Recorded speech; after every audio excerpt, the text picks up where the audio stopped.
The island of Oahu, the gathering place, got the majority of Hawaii's population. Most of it's centered right there downtown Honolulu, about 3 miles past Waikiki there as you go toward the west. That's Diamond Head on the left of your screen. And over at 17, Vince Whaley's got a good tournament going. He's 5 under for the day today. It's our first look at this par 3. It will be a critical hole, as it always is, in determining the winner of this championship. Hole location in the back right. So he'd be able to sell that shot later in the day, I would think, even though it's 15 feet or so from the hole. Here's Connors at 13. Big putt here. Keep his momentum going. He's got some birdie opportunities left. So we go back out to the action here at Wailea at the 3rd. Hideki with his second shot.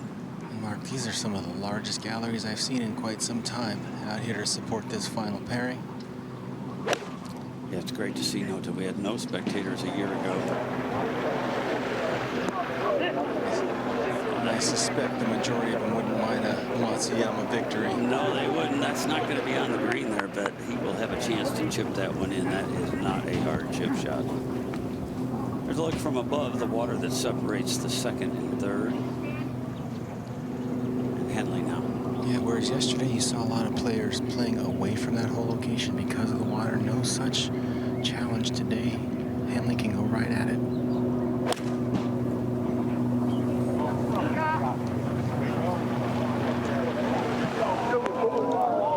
Good swing.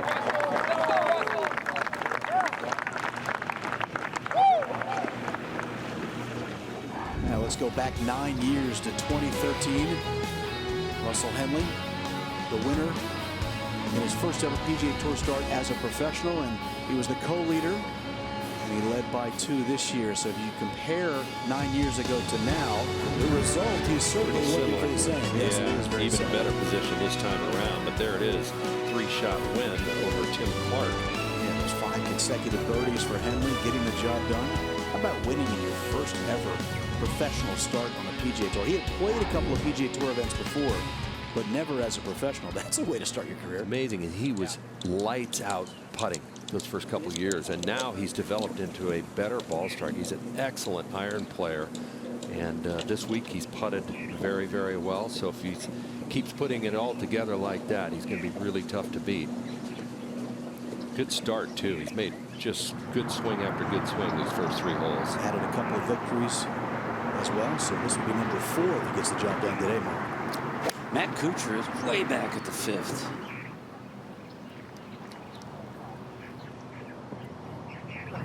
Wow, 205 yards he had for his second shot. So that was a miss hit off the tee. Here's Whaley. Remember, he had a good tee shot at 17, 15 feet below the hole.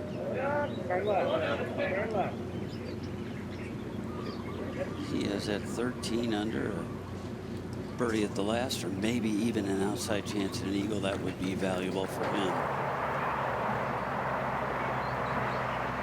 Hautala-Lee now much closer than Kuchar. 144 total. Kuchar actually hit a tree on the left and it kicked out into the fairway. That's why he was so far back. But a great angle here for Hautala-Lee, that back right pin. This is just a wedge. Headed a little left of the flagstick. Yeah, that's okay at best. I'm not sure I'd give it an okay. All right, Matsuyama, a chance to hold this one. Yeah, this tells me he's got a lot of confidence. A lot of players putt this, but he's got the lofted club out.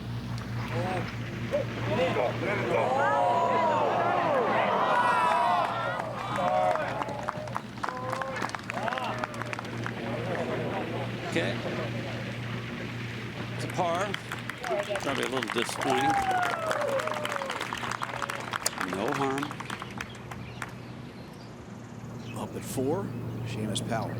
Long birdies to start the day, and he has the long bunker shot at the 4th. Catch that one like he wanted to. The way he's putting, still a chance to make par there. Let's drop back to the leader now. Russell Henley with a chance for a statement maker here, I would think, no time. Yeah, absolutely. And in, watching him through yesterday's round, the majority of birdie putts that he did have uphill, he didn't get a good judge on the speed. Everything that he made was either coming with a little bit of downslope or coming across the green, so needs to keep the speed up.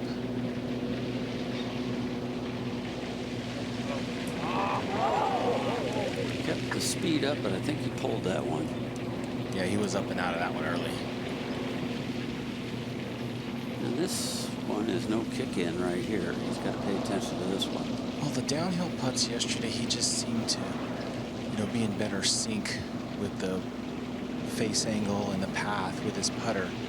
The uphill ones yesterday just never seemed to get the right speed on it, and it's indicative of what we just saw there versus what we saw on the second green. Beautiful stroke coming back down the hill. I would think this one is probably just inside left. Maybe don't want to get away to the right. No, certainly don't want to give the hole away here.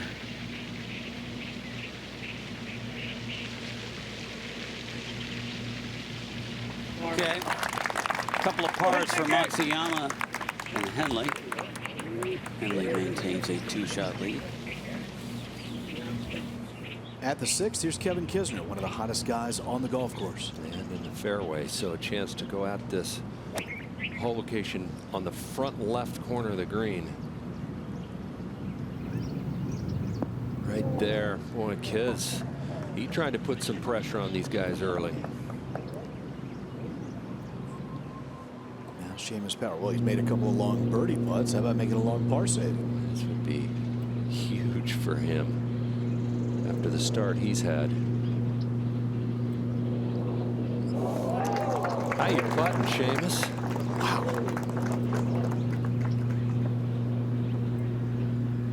Those are 3 amazing putts in the first 4 holes for Seamus. At 14, there's Corey Connors. This whole location kind of on the front right there. It's a little conservative. You didn't want to miss right, but that's pretty conservative for him. Let's see what's going on at 5. Matt Kuchar from just below the front of the green here. Can't leave yourself too many of these when you're chasing, Mark. No, you cannot. It's so hard to be a real aggressive here. That is fairly predictable. But it was all due to the tee shot, as John documented.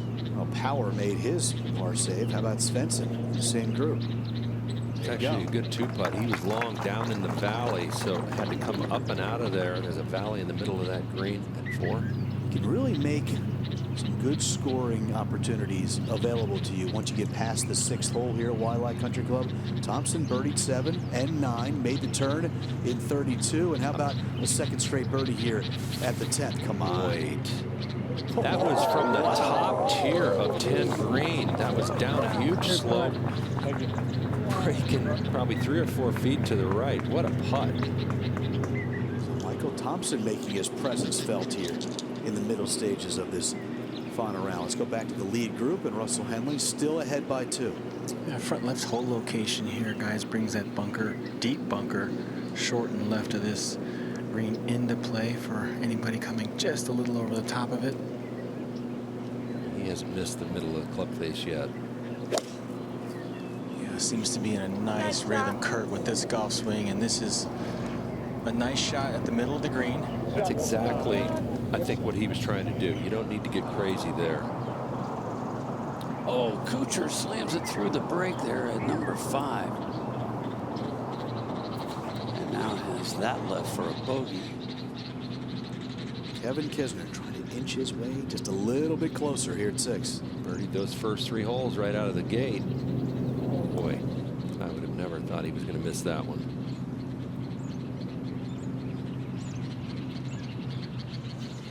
Back to Hideki Matsuyama, the closest pursuer to Russell Henley. Yeah, one thing I really like about Matsuyama's action, plays from a nice wide base, really swings around his base, uses his legs quite a bit to generate the load in the golf club. This is a 7-iron, but not a big one for him.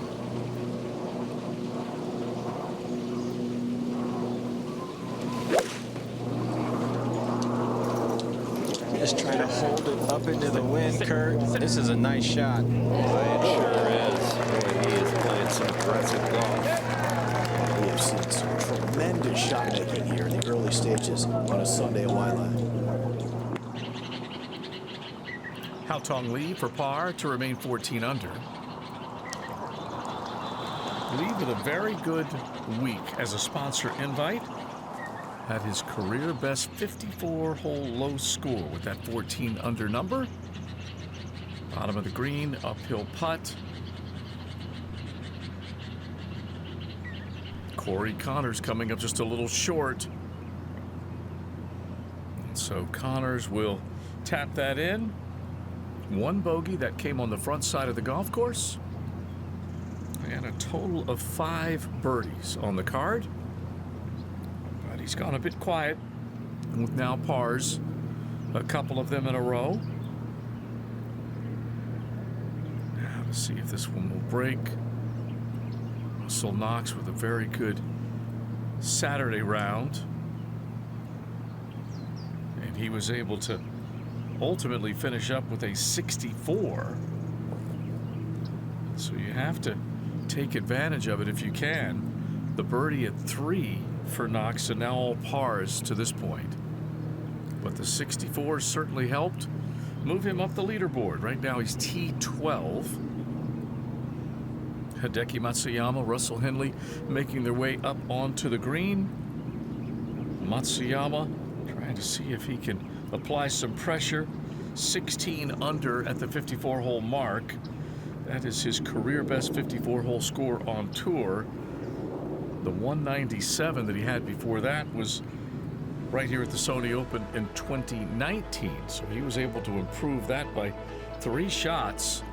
And he's looking for his best finish here. He's had a number of starts at Waialae, but without a top 10. He's going to change that this year, it looks like.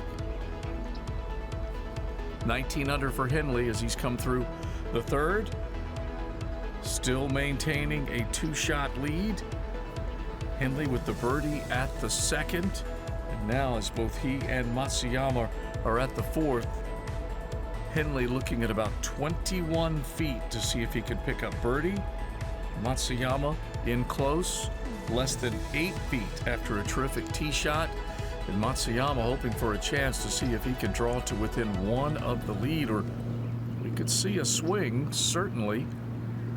Big statement could be made after that tee shot from Matsuyama, but Henley will be the first to strike the putt and see if he can apply some pressure back in the other direction. 3-time tour winner Russell Henley can become the 6th multiple winner of this event. That one just drifts down the fall line and leaks to the left. So that will be a par for Henley. And it does open the door for Matsuyama to see if he can draw to within 1 of the lead. Connors is at 16 under and now on to the 15th. Kisner and Seamus Power, both players right now joint 3rd on the leaderboard and on the front side of the golf course. So there's still some opportunities for them, whereas Connors is starting to run out of real estate. Michael Thompson, 4 off the lead as he's on to the back 9 with the 8 holes remaining in his day. There's Haotong Li losing a bit of ground now, trailing by 5. Still a lot of guys, though, in the mix here. You've got those guys at 16 under, 3 of them, only 3 shots back. Matsuyama, a couple shots back. But I really like the start for both of these guys. Matsuyama playing some very aggressive golf. The chip off the fringe on the last hole showed me a lot. And then this tee shot right here, because left is a really tough up and down if he hit it in those bunkers left. And noted this club will be the key to Hideki today. And this is as good a look as you're going to get out here. Okay. So all that work is paying off that he does with the putter. Remember last night? He was like the last guy on the putting green last night. Or was that Friday night? But anyway, he was, till the sun went down, he was out there doing drills on the putting green. Yeah, you're not going to shortchange Hideki Matsuyama when it comes to work ethic out here on the PGA Tour. The lead is now 1 as long as Russell Henley takes care of his business here on the green at 4.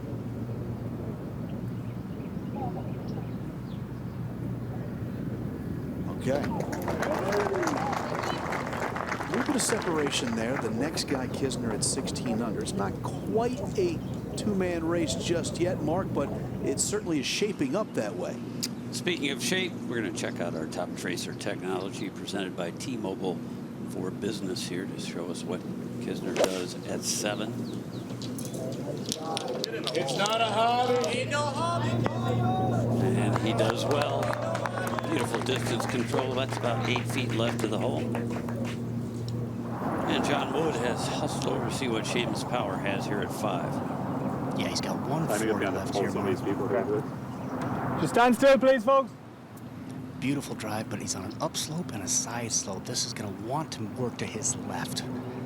Got to make a conscious effort to keep this on line, especially with that back right pin. Just a wedge, though, Mark. Yeah, the way he's putting, he doesn't need to hit it stone dead here. Just get it somewhere up there fairly close. Got a lot of confidence with the putter right now. Got through it nicely on the upslope. Yeah, just towards the center of the green. Okay, that's what I'm talking about. Let's go back down to the 5th. And not the easiest tee shot on the course here, no time. It certainly is, and you have some OB down the right that comes into play for anything errant, slipping off on that right part of the fair, just right of the fairway. But Matsuyama seems to be in a nice rhythm. Pretty aggressive with the driver here. I like it with the fairway soft, and he's not going to have anything to worry about with this one. A lot of players catches that downslope, hits something other than driver off this tee. And Russell Back down Henley, to the 5th. Sorry, yeah, Mark. on the tee, Stevie. Yeah, and Matsuyama with the honor on the tee now gets to put a little bit of pressure by placing the ball in the fairway. And Henley responds perfectly down the middle. That was interesting listening to Henley last night after the round, talking about his biggest concern was getting a good night's sleep. He says he's not a good sleeper anyway, but the last few times he's had the lead going to the final round, he hasn't slept well, but seems like he must have found the right pillow last night. Yeah, plus adrenaline should carry him through for the next 3 hours, When right? he took the 36-hole lead on Friday, someone asked him what he's going to do in the afternoon. He said, take a nap. Sleeping seems to be a big deal to Russell. No nap time for Lucas Glover, who just holed it from across the green at number 7 to get to -15. And so he is now within 4 of the lead. Corey Connors is running out of holes. He looks like he's got a nice score, which it is. But the fewer holes you have left at Waialae, the worse position you really are in. I would think he's got to pretty much birdie 3 of the 4. And that probably won't be enough. All right, back over at the 5th, Svensson for birdie. That was not a very good putt at all. That was like dragging an anchor going up to that hole. Here's Kisner now for a birdie at 7. Inside left and firm. Got it outside the hole and firm, and consequently a long putt for par.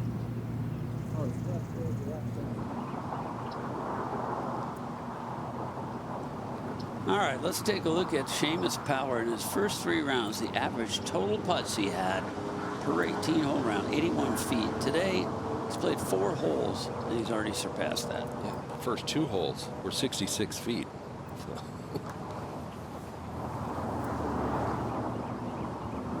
Well, might have gotten a little cocky there. He's got himself about 4 feet now to squeeze in. And speaking of putts for par, here's Kisner at 7. Okay.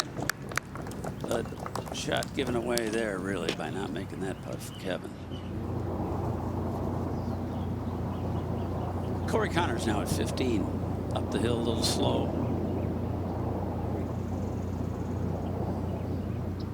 He knows the position he's in, has no choice but to be aggressive on pretty much every shot. Now here we are over at the 5th again. Svensson for a par after leaving the first one way short. Okay. Just barely crept in the left-hand corner of the hole. We go to 14. And Ryan Palmer has this birdie putt. Good position here. Just a little uphill. breaking a hair to the right. Ooh, Kevin Na. That was, yeah, but he thought he missed it. Yeah, exactly. Just the opposite of Kevin Na. It's been a good week so far. All the way through from Monday to today for Ryan Palmer. There's power for his par. That's a good one there. Can't make them all, Seamus. I know you probably feel like you can right now. Brant Snedeker over at the Eden hole, the 11th for a birdie. Seems to be looking maybe just outside the right edge. Boy, he's good with that club. Beautiful 2 there for Brant. He's not giving up hope. He's 6 behind. He never gives up hope, that guy. And back at number 5 now. Is it Russell Henley first, Nota? Yeah, that's what we have by our calculations. At 142, we had Matsuyama just a yard inside at 141. And Mark, it's not hard to tell why these guys are in the final grouping today. They're just putting on a really consistent ball striking display between the two of them through 5 holes. They've only missed one fairway. Yeah, I agree. And I think that was a little bit of a bad bounce because Matsuyama, you know, really got off to a nice start. I think he liked his tee shot at 1. Just inside the left corner of the bunker. Yeah, I mean, I even like it a little closer to the pin there, Russ, because I think the wind is blowing right to left. Feels like it's blowing this way. Look at the pin. Blowing this way. Look at the pin. Yeah, okay. I get it. Okay, I like it. 40 shot. I just left the pin. Okay, I like it. Okay. Yeah, I love it. Both these balls for Henley and Matsuyama are going to be coming off quite a bit of an upslope to a back right hole location that's protected by a bunker. There's only about 6 or 7 paces between the edge of that bunker and the hole, so got to get good contact to get it back there. He's trying to cut it in, but he's pulled it just a bit. That's only the 2nd green in regulation that he's missed in his last 19 holes played. Matt Kuchar is going in the wrong direction. Here he is at the 6th, putting for bogey. Bad 2nd shot in here. Oh man, does that take the wind out of your sails? That's Michael Thompson at the 12th.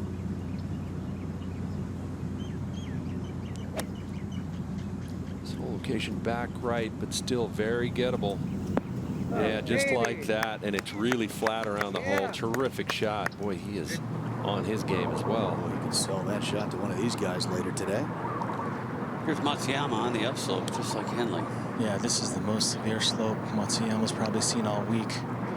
Going to try and deal with it with a pitching wedge, trying to throw it up as high as possible, but this is pulled as well. It's hard to cut the ball and peel it to the right off an upslope like that. Very. So his is mediocre. Henley's is not very good. We'll see how they do when we come back to Wildlife. Back to 5th. The leader has a shot from over the green. This is not a good lie. It's going to wander on by. Okay. And it's really going to wander on by. A huge putt now for Henley coming up. And this was a moment ago. Keith Mitchell trying to make some late noise. He stayed down a long time. Yeah. Man, it paid off. Kept his head down. He must be working on that a little bit. He is not done yet. Might run out of holes, but he is not done just yet, depending on what happens with those lead groups. At the 8th, there's Kevin Kisner. Perfect position again off the tee. Can he play that little draw to the back left? Nope. Hung it out there to the right. He will not be happy with that swing. Let's go to the 5th again. Matsuyama with a chance to make up some ground here. Yeah, hole sitting on a back shelf. He's going to come up and onto that shelf from the middle part of this green. He's going to work a little to his right, Mark. Players have actually had a tendency to race this one by here today. It's not going to. That is going to come to a screeching halt short. Over here at the 6th, John Wood is watching Adam Svensson hit a 2nd. This hole playing back into the wind for the first time this week, 188. 6 iron, starting at the left edge of the green, cutting back. There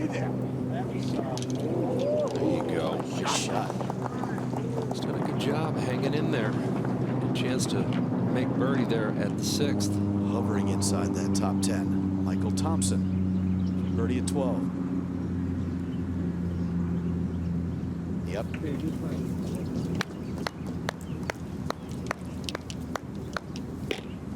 You can give it to the kid. Everybody looking up at this guy, and it's going to be fascinating to see how he handles it, Mark. Really is. This is a big putt here for par 5. Coming back up into the slope, a little into the green. Oh, that's a beautiful stroke. What a save. Could be one that if he goes on to win, he might look back and say that was a big par save putt at the 5th. Back at 6 with Seamus Power. After a beautiful drive, just 145 left, back into a breeze. This is 9 iron. Starting it right, trying to turn it over, but it is not.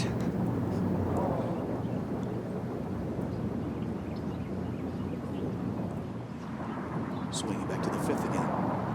Matsuyama now for par.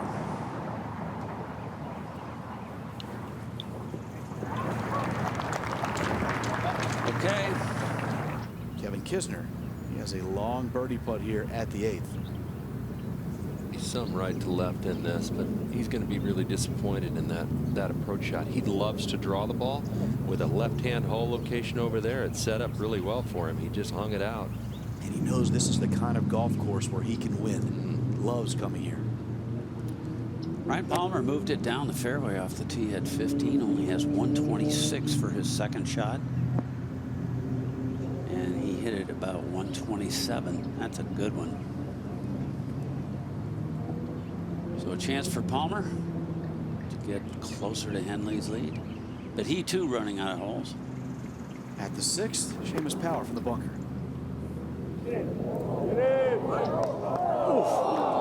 Slapped it out of there, Kurt. You give these guys a good lie. These bunkers are excellent here this week. And you give these guys a good lie, and they would rather be in that than that heavy rough, that's for sure. Well noted, back on the tee at 6, it looked like for a second Hideki was going to be a co-leader, but Russell made that par putt. Yeah, Russell made a huge putt there. Matsuyama just sensing a little bit of distraction. You'll see that on this tee just with all the traffic. That's about 20 feet away. But trying to avoid a bunker down the right, which is reachable. Takes a good pop to reach the one down the left. Aim right at that one on the left and peel a little cut. Might be a little too far right. This has got to get up. In that bunker, and it looked like where it flew in, it might be close to the green side lip of that bunker. We'll see. Now Henley. Yeah, I mean, it's slightly in. One thing about Henley's swing, Kurt, is you never really see him overswing. He always seems to maintain great balance, great rhythm, which is one of the key reasons why his iron play is so consistent, trajectory and distance control. He really understands his game. He knows he's not going to overpower golf courses. And that's such a key part to being successful out here, is just kind of knowing what you're good at. Another good drive if it doesn't run too far. He's swinging it really well. Didn't run too far at all. Perfectly placed in the fairway. For birdie to get to 15 under, Adam Svensson. Chance to add one. Oh, that one started darting to his left. And it was just trickling down that fall line, and perhaps didn't give it enough speed, enough to get it to the cup on the needed line. It just kind of lost its way. Keith Mitchell. Mitchell studying this on the upslope. Mitchell 227 on the dogleg right to see if he can reach this green. The pin is back and left. Drove it into that primary rough up the left side. Not a great lie, but able to strike it nicely. the limited options, he had to play to where he knew he was going to keep it in line with that flag, but comes up just in front of the bunker, or to the right of that and in front of the green. Birdie try now at 16 for Connors. Off that ledge in the front portion of the putting surface, all the way to the back. Comes up about 5 feet short, though. So Connors will need that. Michael Thompson. And Thompson at 16 under.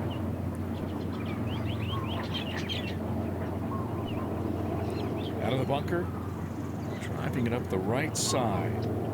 287 off the tee. Looks like he was sitting right on the edge. Birdie caught it cleanly. 206 yards coming in, and that one is on the green. He'll have a cross surface putt in the 50-foot range, but he is safely on and will be putting for eagle. On the 16th green with Davis Riley. There you go. He just made a couple too many mistakes yesterday. He played really well and having a good week overall. Ryan Palmer now at the 15th green for birdie. This should be a right edge putt. He started it sort of dead straight, maybe inside left, but it got in. Trying to remain at 16 under par. Okay. Yeah, that first putt from long range there to a backhoe location. Here we are now over at the 7th tee. Seamus Power tee at the par 3. 64 8-iron, tough pin to get close to with a helping right to left wind. Yeah, a lot of balls over there today, John.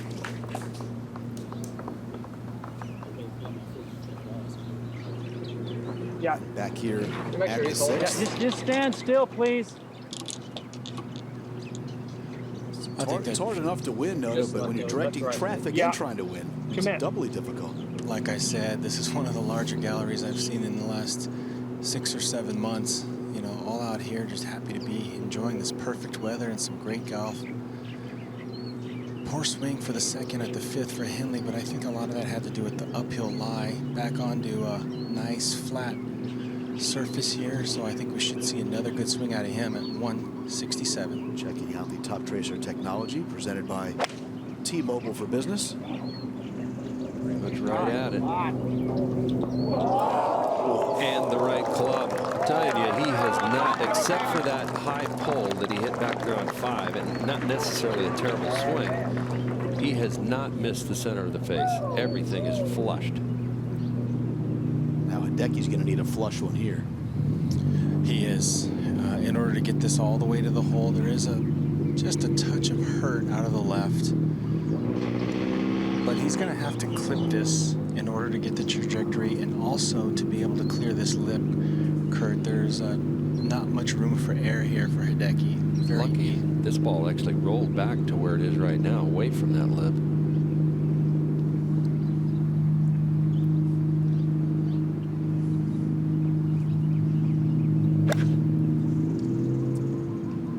Caught it clean, a little bit low. That's not bad. It's fine.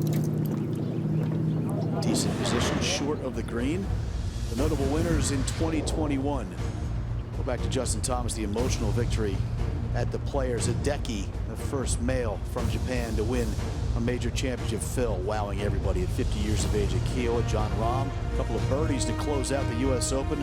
Colin Morikawa at Royal St. George's was spectacular, winning his second major. And Patrick Cantley goes to Caves Valley in Baltimore, wins that dramatic playoff over Bryson DeChambeau, and then he wins the FedEx Cup with that victory at the Tour Championship at Eastlake. What a magical run it was for Cantley late last season, and Hideki Matsuyama, he certainly will never forget 2021 as well. Over at 7, Seamus Power for birdie, John. On the hill with some left to right in it.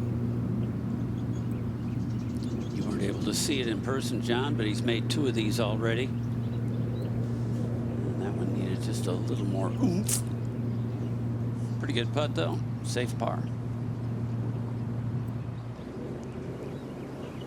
So look at the 17th tee. Corey Connors is 6 under for his round. It only has 2 holes left. all the trouble is right at this green. Stay left of the hole if you can, something like that. Yeah, on the pin sheet, the whole location looks pretty tame, but it's actually not an easy one. Just got to stay left of it. Here's Kisner's second shot at 9, 231 to the hole. Don't go to sleep on him yet. Oh, he needed to carry it just another few yards. But he is a good bunker player. Shouldn't have a problem getting up and down for birdie there. All right, just short of the green, Hideki Matsuyama. You said it was pretty good coming out of that bunker, the position he's in now, right, Noda? Yeah, absolutely. I mean, a lot of things could have gone wrong. A lot of people catch that shot fat and still has a chance here with a nice uphill pitch shot. But, you know, the lofted club is an aggressive play here, especially going into the green. So obviously feeling good with the hands. The players would be thinking about maybe making this one right here.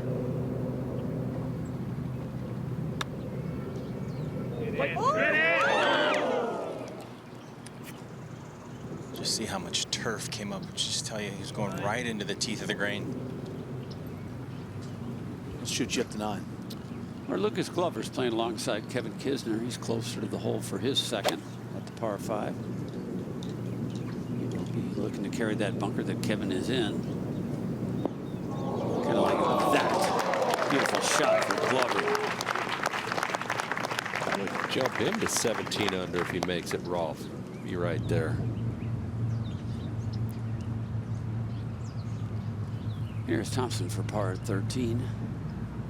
And a long birdie putt. And a pretty good one to get it to here.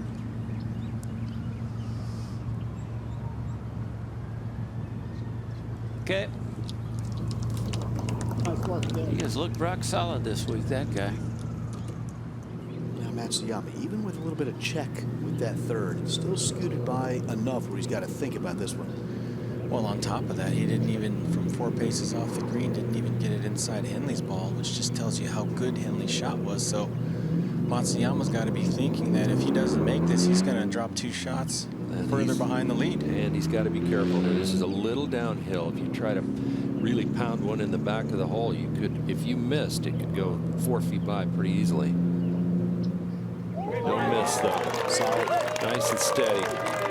I like it. He's really playing aggressively. I mean, he was very aggressive on that little pitch shot off that tight, grainy lie. And, he is out here for one thing today, and that is to try to win, not being careful. Yeah, that was a solid putt by Hideki, but Henley has played this hole so well, he can get that 2-shot lead that he had overnight right back. Henley just hasn't really made any mistakes here. I mean, Noda, he's flushed. He's hitting the driver great. He's flushed every iron shot except for maybe the one on 5 that he pulled a little bit and got over the back of the green. But, you know, that's kind of what he does. And then this week he's been putting great. He just needs to keep it up. Yeah, and this would be a huge conversion for him. Really got to give him some solid footing moving forward. No problem there. Yesterday, no birdies in the first 6 holes for Russell Henley. Today, 2 birdies, no bogeys. And he maintains that 2-shot lead as he goes to the part of the golf course where he can really start to make some good scores at 7. Over at 17 now, Corey Connors across the back of the green. This is a very slow putt. Get in the hole.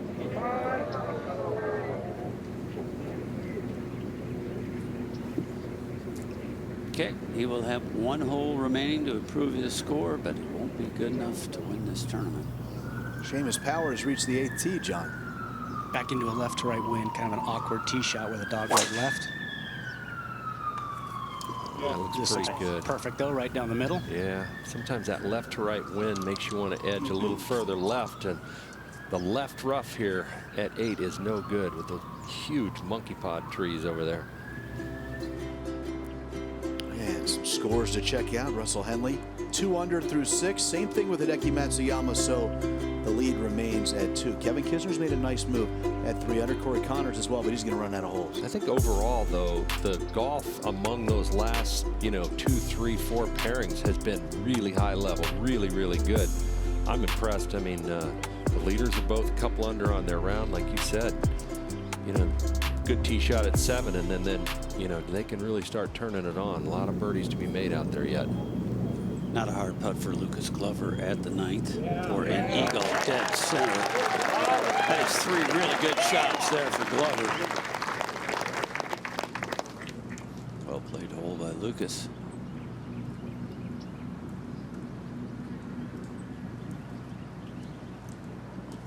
Look at that, last 2 rounds he's made more eagles than his first 17 there. Beautiful look from up above. As we pan down to the 7th, it's the short hole designed by Seth Rayner. His sort of signature was having template holes. He's got 4 of them here with the par 3s. The Beer Ritz hole is number 4. This is the short hole. Great bunkering around this, especially the one on front right, which is guarding this hole, only 4 paces over it. Just coming in left of the hole. Okay, that's a really good shot. That is very good by Russell Henley. He looks nice and calm to me. Yeah, that's a high quality percentage shot there. Took that right bunker out of play. Still has a great birdie look, so playing some high quality golf right now. You know, yesterday in the middle of that second 9, he was getting a little fidgety, I thought. Kept pulling on his shirt sleeves, tugging them, and he was moving really quickly, but he seemed to be moving at a better pace to me right now today. Well, I mean, when you get your first birdie before your first bogey in the last group, I mean, you certainly put your nerves at ease and are able just to fall into your normal patterns. As we watch Matsuyama now take this 8-iron, and he held the last par 3 into this wind. He can probably hit the same shot if he likes.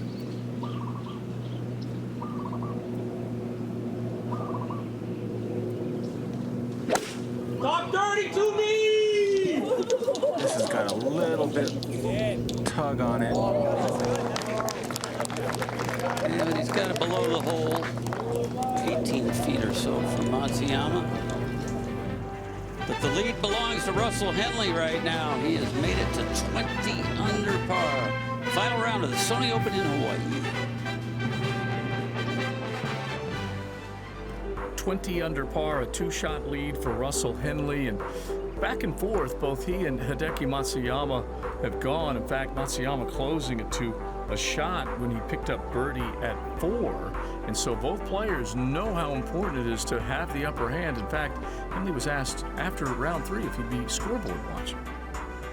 It's an interesting dynamic when you've got a 2 or 3 shot lead, because it's not huge where you're expected to win, and it's not, you know, it's not bad either. You got a couple of shots up front. So how is it for you sort of sleeping through all that and trying to get? Yeah, it's tough. I mean, I've slept on a few leads the last couple of years, and it's hard. I struggle to sleep. I'm already not the best sleeper,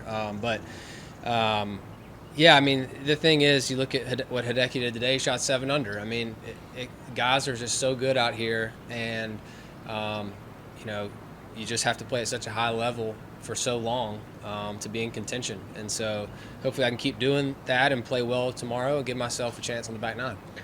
Will you be watching the boards given it's a course where someone can theoretically go low, or will you just try to stay in your own zone and get your own job done? I think it depends on how I'm feeling, how things are going. I mean, if I have a really poor front 9, I might look. If I'm playing really well, I might just keep doing what I'm doing. And then definitely take a look, maybe middle of the back 9. But that's just so far away, you know. I mean, I don't really have a specific game plan for this. It doesn't happen that much. Usually we're all just grinding to make the cut and sneak in the top 25. So I'm just really just trying to stay patient, you know, stay focused on one shot at a time.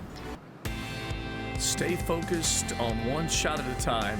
They'll admit it sounds cliche, but that's all you can do is operate in the moment and make sure that you don't let go of a poor swing that could lead to more trouble. Right now, he's 2 under.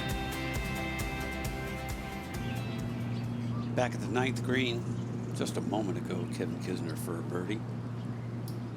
Oh, I said it wouldn't be that difficult and up and down from the bunker, and I was dead wrong there.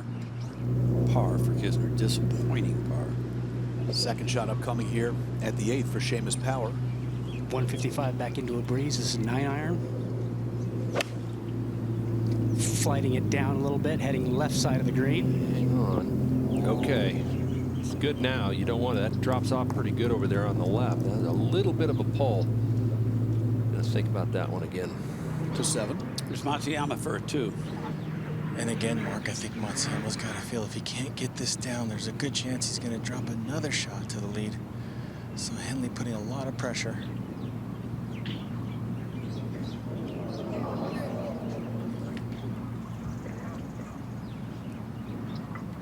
Something about a 3-shot lead that feels totally different than 2. I mean, it's obviously a lower score and you're 1 more shot ahead, but it feels bigger than that. Aside from the increased percentage of you winning. Michael Thompson at 14. Playing from the fairway, it's just essential this week with the heavy rough that they have, and they'll have another decent look there. And we heard him begging for it to go. That's why. Probably going to run out of holes as well as he's playing. He's probably going to run out of holes because of this guy right here. Yeah, the man of the hour right now, Mark. Yeah, Russell Henley with a really good chance at 7. Well, you talked about the 2-shot versus 3-shot lead. 3-shot just gives you the mindset that you got maybe one little mistake in your hip pocket that you don't really have to overcome. So He did it. Boy, does he look good right now. Minus 21 Henley is.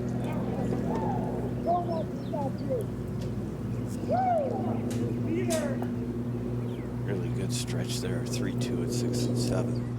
From one Russell to another, Knox, the man from Scotland, has this birdie putt at the 10th. A lot of players making birdie here at 10. Got a pretty easy front hole location there. Kisner at 10. Total green light with that yardage right there. It'll have plenty of spin. There you go. A lot of good looking red shots. I was watching some guys playing there earlier today, and the green's still soft. They're just attacking that flagstick. Kevin looks awesome out there today. Michael Thompson at 14.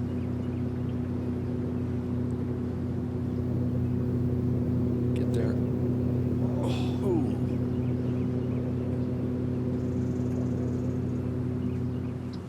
I'm going to go to 8, and Russell Henley suddenly has a 3-shot lead.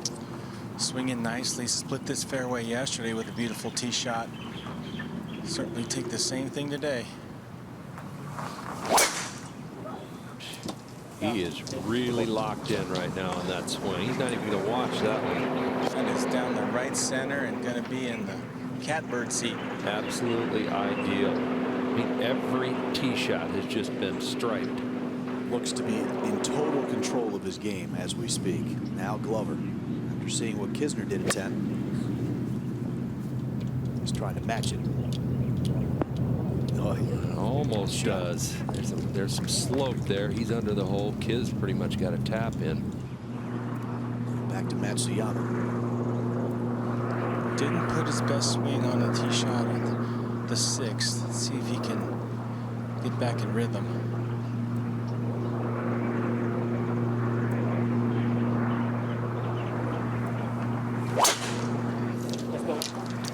Yeah.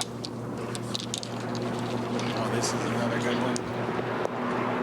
He got a big kick, so he's going to have a lot shorter club in there. But Matsuyama's going to have to start knocking it in there close and making some birdies. I don't think Russell Henley's going away anytime soon. At the 8th. Let's see if Seamus Power can keep pace. A little downhill. And easy to be a little tentative there. Guns that one a little bit. It's 5 feet by. Now at 14, Keith Mitchell. All these guys were showing you they had a chance before the day, but that was predicated on whether Russell Henley would play well, and he is. So he's tightening that field quite a bit. Yeah, we talked about it yesterday. It was kind of, you know, it's one of those situations where it's a lot of this was up to Russell Henley, and so far he has responded in a big way. 300 through 7. That is some terrific golf by a guy who started with a 2-shot lead. Well, the week began in a wonderful fashion for the Georgia Bulldog. He's trying to close it out in style, like these guys out on the water in a jet ski. How good is that? 21 under for Russell Henley, and Lucas Glover is now joined. Hideki Matsuyama at 18 under. The is thanks to an eagle at 9, birdie at 10 for Glover. So he's on the move up, whereas Matsuyama missed that putt very untimely.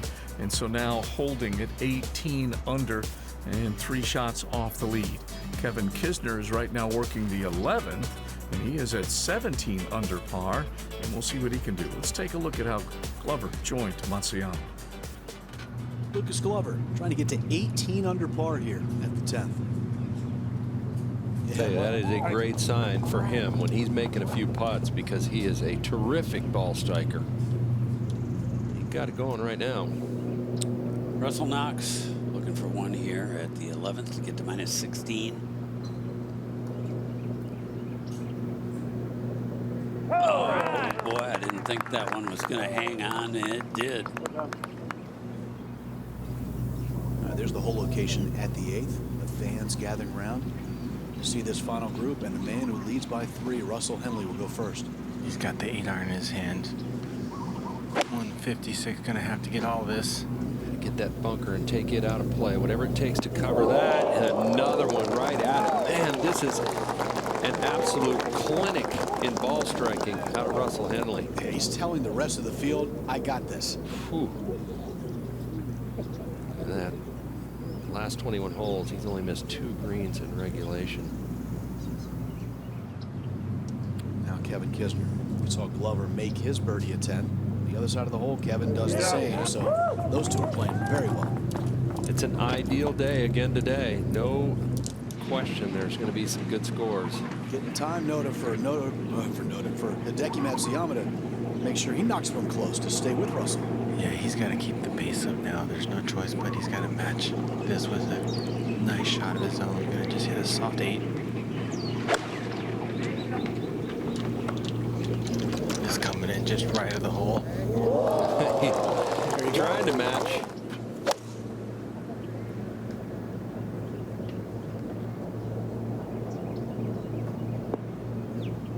That's a good shot, though. Who knows? It'd be fun to take a long shot on Glover. Yeah, I was going to say, a little long shot. Yeah, but 100 for $6,000. Problem is, he's got both Matsuyama and Henley. And the way this guy's playing, look out. Man, I'm telling you, his iron shots are just not leaving the flagstick right now. Driving it in the fairway, he talked about it all week. The key really around here this year, especially because of the heavy rough and all the rain that they've had, was to put the ball in the fairway. From there, you can attack and you can shoot a score. His demeanor reminds me of 10 years ago. Looking at him. Okay, back over to 9 now. Seamus Power and John Woods right down there. 203 right side of the fairway. He's got tree trouble here, Rolf. He's got to go low and cut this thing to get it over the green. That's exactly what he's trying to do. Good looking shot, cutting right at the middle of the green. Yeah, that's really very nicely done. Kind of held that one off, peeled it to the right. The way he's putting, who knows?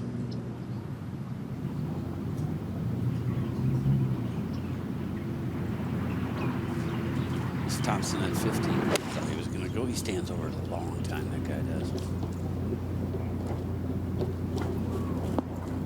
Wow. Who would argue with that? The results have been really good. Keegan Bradley now for a birdie at 17.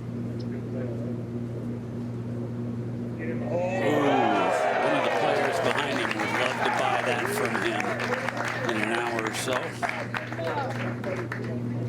Had a good week for Keegan.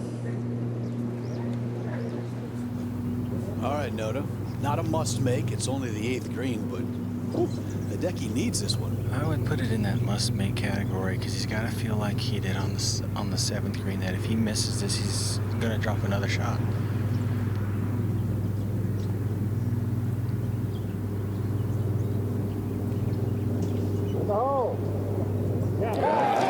Continues to putt the ball well this week. Real highlight for him, that putter this week. Here's Kisner for birdie at 11. I can't believe he thought that ball might break to the right. It looked like he did.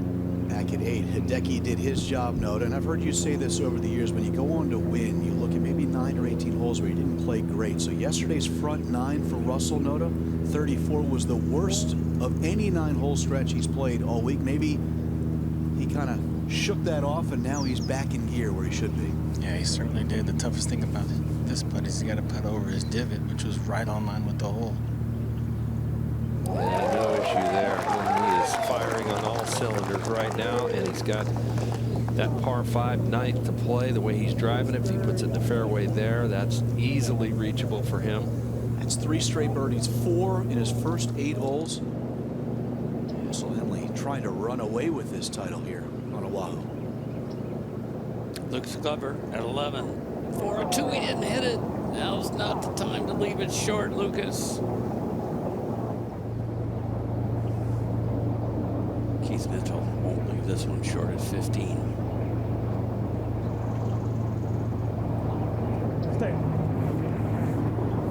He just didn't play enough break. That visor over right now, he is. Corey Connors is making a run, and he's going to run out of holes. And here he is at the 18th. That's a 3-putt par. His last hole. He'll be really disappointed with that. But came over here to Honolulu, and he's going to start this new year with a good finish. 64's bookending the week. 69 yesterday is the one that's going to hurt him the most. All right, here's a look from behind the 9th tee. That's Henley on the left, Matsuyama on the right, obviously. We're trying to get the gallery from going across the fairway anymore out there. It is so nice to see all these golf fans out here, and they have some great ones here in the islands. Love their golf. I think this tee shot sets up pretty well for him. He can, that wind should be kind of in from the right, but he can set it right down there at the corner of that bunker on the left and try to peel it back into the right side. He's played the hole 3 times this weekend, 4 under par. That's pretty good. Yeah, I like it.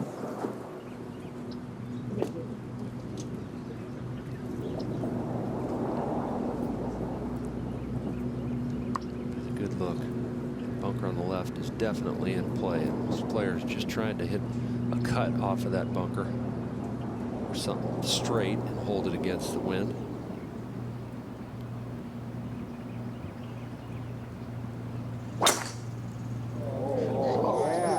Kerr, he just striped this. This is right down Broadway. Boy, no, he is playing with some serious confidence right now, and he's getting the tumble. He will definitely be able to knock it on in 2 from there. How about the green? Seamus power for eagle, John? 27 feet left to right. Make this crawl right back into things. A lot of golf left.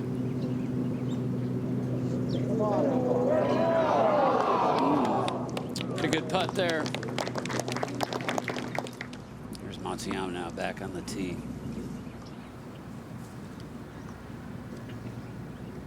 Shifted all the way over to the left-hand side of this tee box, trying to just create a nice visual angle for himself.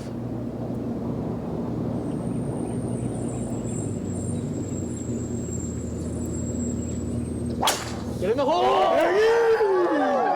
This down the right center should be just fine. 9-mile-an-hour greater ball speed, so it should be past Henley. That was a couple quality tee shots right there. No kidding. Here's Thompson now at 15, just outside the right edge, Michael. Guy's been missing it left here. Not him. Well done. Yeah. Been a really solid week for Michael Thompson. Final round of the Sony Open in Hawaii.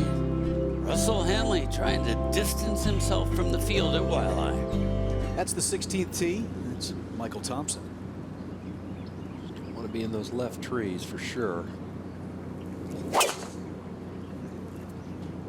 Golly. Down that edge. Get lucky. Asking for it to get lucky.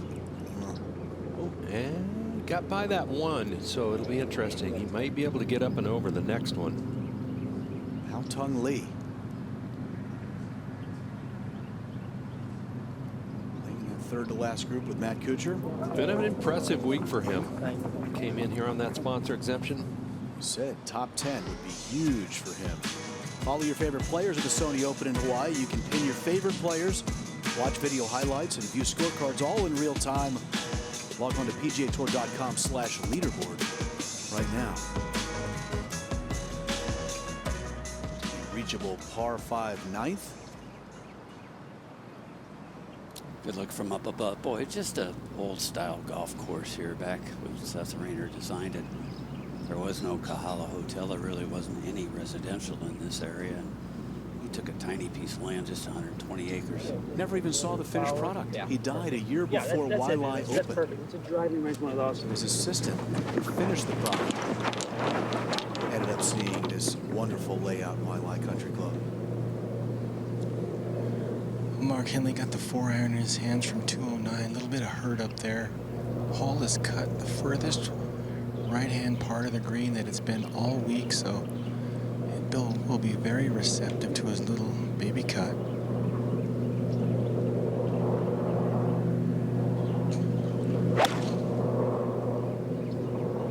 He has hit another beauty if it covers that bunker. Amazing. That was with a 4-iron. I Just get it. amazing. I get a 9-iron, an 8-iron. Just striping 4-irons in there now. This is one of the best 9 holes of golf I have seen in a long time when you put all the elements together and look at it. Ball striking's been incredible. He made one little mistake when he hit that high pull on 5, and that was it. Matsuyama taking 5 and has got to feel like it is game on right now. He has no choice other than to answer. He likes to see a little left to right as well, so this suits his eye.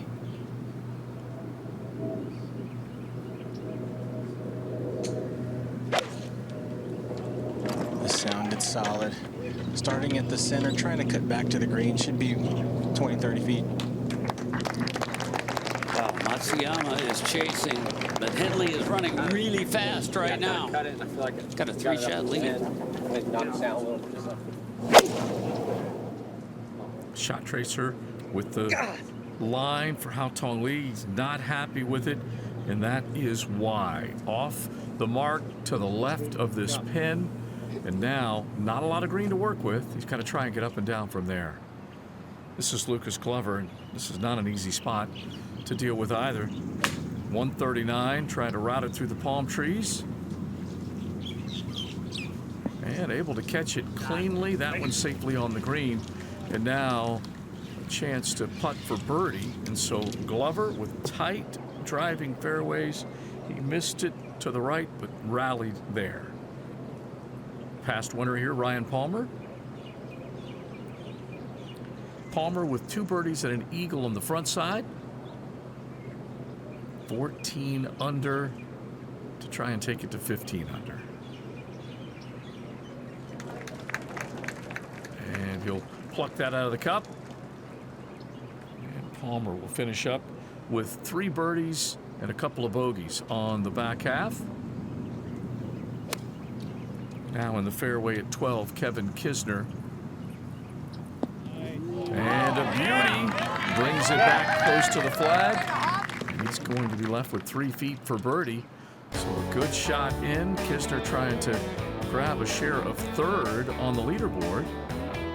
Michael Thompson moving up 6 under today with a total of 4 under in the round, 15 holes complete. And so Thompson right now on his way to the 16th hole. Some of those shots we just saw during Unbelievable. playing through. A lot of guys playing great. Amazing. See if he has to go low or high here, Michael Thompson. Able to go up over the tree. Oh, this could be really good run to the back of the green. Wow, what a shot. He had to get really creative there. Well done. That was fantastic. Matsuyama now with a really important putt for an eagle. It's a long one, but he doesn't want to fall any further behind. Well, yeah, that's certainly the truth. And Mark, one of the reasons I really love golf is just the sportsmanship that takes place out here. And You know, Matsuyama's trying his best to beat Henley, but he walks up to the green and they're sort of side by side, and he just kind of says, great shot in there. And I just think that that is the coolest thing in relation to what golf, you know, stands for, with the etiquette and the respect that these players have for each other.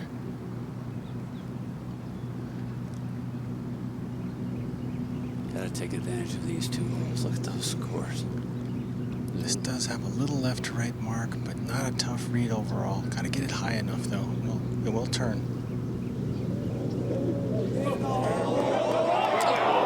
Boy, a little less speed. It was just going too darn fast. Now at the 12th, we saw Lucas Glover was all the way to the right in the rough under the tree. This one for birdie. Still playing pretty well here on Sunday. Let's go back to 9. Still his turn. Just tells you how close Henley's ball is, Mark. But he knows the break. It does have a little right to left. I would just put it under the circumstance inside that right edge. Take a little bit of the break out. Can ill afford to walk off of this green with a 5. Yeah, I mean, it's a long way to that 18th green from this 9th green. 2 hours worth of golf and lots of potential birdies. Putting right through his shadow. That's always just a little disconcerting.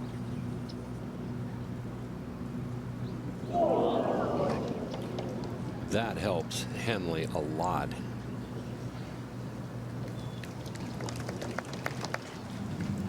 At the 12th, Kevin Kisner continues to keep his foot on the gas.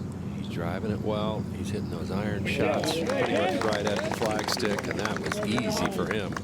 Yeah, but the problem with Kevin is that this guy can't miss. I mean, he can't miss with any club. He's driven it perfect. His iron shots have been great. And Mark, just a terrific 4-iron here to, what, maybe 3 feet? Yeah, I thought that was the best approach shot of them all.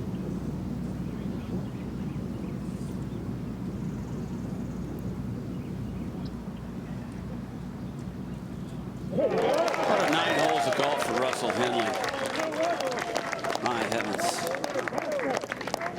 That's the 2nd time on the front 9 alone that he's hit it the closest of anybody today. He had that birdie at 2, then 3 straight pars, and then he stepped up at 6 and really started to play some serious golf. This is one of them here. And I think he and Brant Snedeker hit it. Both of them hit it 2 feet there, but he's just flushing it right at the flagstick. He was already playing fantastic golf the first 5 holes, but he made that birdie at 6, and then he stepped up to the par 3 7th and did this. You think, all right, the leader, you know, he's going to maybe play a little wide side, give himself a cushion there, but he's just going right at it. That's for 2 straight birdies. How about 3 in a row? Blisters his drive to the right side of the fairway, and then how about this iron? You talked about he and Hideki being such great iron players, and Russell has it all on display today. Makes another birdie there at 8, and then makes that drive at 9, gives himself a chance at this reachable par 5, and does this. Honestly, an unbelievable shot, but I thought he would be 20 feet left of that flagstick. Have a great look at Eagle, you know, you either make or miss, whatever. Not so fast, just a 4-iron right at it. So Henley makes the turn, 6 under on the day. I don't think it's hurting. As he stands on the tee at 10 and waits, we go back to 16 and Michael Thompson.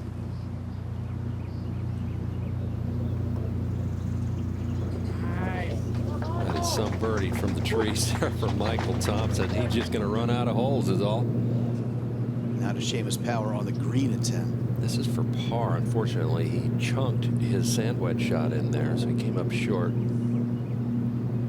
And a very good save, though. Nice pitch shot.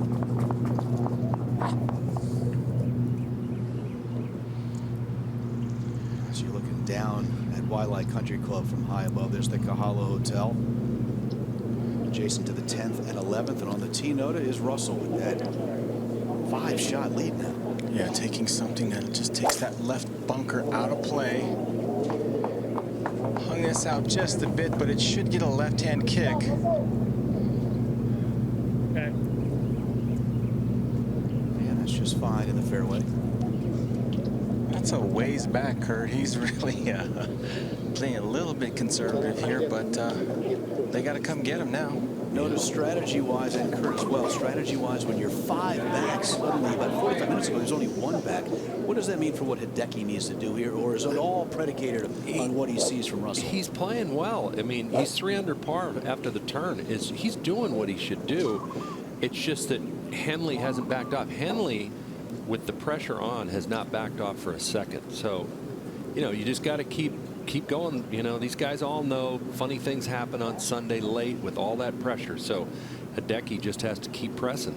Yeah, he's got to force the issue, Kurt, and that's exactly why he's got this club out. Going to try and just take it over that bunker and get as close to the green as possible. Boy, that is full out right there. This is a good one because it's going to be just in the left-hand, maybe center section, and so it opens up that whole location. That's a pretty easy pitch. A little bit of a false front there, but nothing he can't handle. All right, so Hideki. Henley, by the way, was Yeah. closest to the hole on 6 for the day, 8 for the day, and 9 for the day on those approach shots. Best approaches of the day. 6 under par through 9. What final round pressure for a 54-hole leader? Russell Henley eats pressure for breakfast. We look back at this final round. Action on day 4. Hideki Matsuyama at the 4th. That beautiful tee shot. He was talking to this one, and it was just left to the flag. Sits down just as he requested, and he would make the birdie, gaining a shot there. Lucas Glover at 7. Glover on the front side. Birdies at 5 and 7. Now the 9th for Russell Henley. Henley playing Hideki Matsuyama in the final group. Feeling of match play as he throws a dart right there at the 6th. 9 now for Glover. And Glover with a pair of birdies. And then on his second shot, just over the bunker, and he sets himself up for eagle. He would make the eagle and turn in 4 under par. Now at 7, Henley making that. And this is where he started to separate a bit. Birdies at 6, 7, and now into 8. 156 yards. Just a 9 iron for Henley. And with authority. Great deal of confidence with the irons in his hand. At 8 as well, Matsuyama. And both players trying to match each other. 3 foot 3 inches for Henley, and right at 5 feet for Matsuyama. Both players able to pick up birdie at the 8th. And now into 9. An eagle putt from just a couple of feet away. As Russell Henley would go out in 29 under par. What a way to take control. Our leaderboard changing dramatically. What was a 1-shot lead not that long ago. After the 4th, when they headed to 5, there was just a shot separating the top 2 on the leaderboard.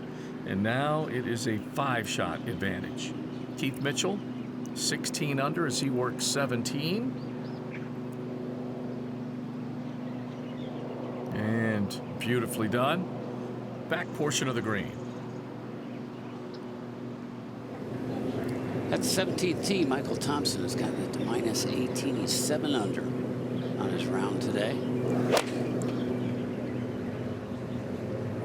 Looking for a 2 here. Back right hole location. Just doesn't quite climb that little crest there, but a chance. Over here at 10. No, you said it was a conservative play off the tee for Russell Henley. Yes, it was. He's still 120 yards left to the hole. Might be the longest second shot we've had in all day. You know that when you're hitting 4 irons, 3 feet. I guess it really How hard doesn't could a matter. wedge That's shot great be? point. That's a great point. Kurt, we asked you about the strategy for Hideki Matsuyama being down 5. How about being up 5 with 9 to play?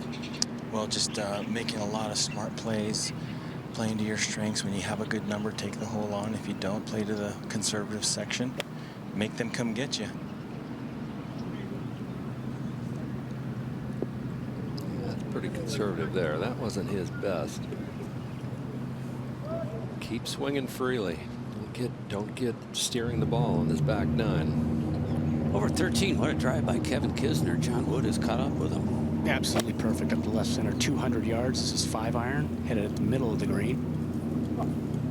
It's been the most difficult hole on the golf course, and he won't be happy with that one. Yeah, quick draw, I don't think that. And now high above, here's the 10th green right in the center of your screen by the Kahala Hotel, and just short of the green is Hideki Matsuyama. The door is ajar here for Hideki. Just a little bit, guys. And Kurt, this is one of the types of situations that tour players have had to get used to over the last 5 or 6 years. The aprons have really gotten tighter. All the technology and the agronomy and everything that they do to prepare these courses, as pristine as they do, makes these shots just a little bit more difficult. This is a tight lie here.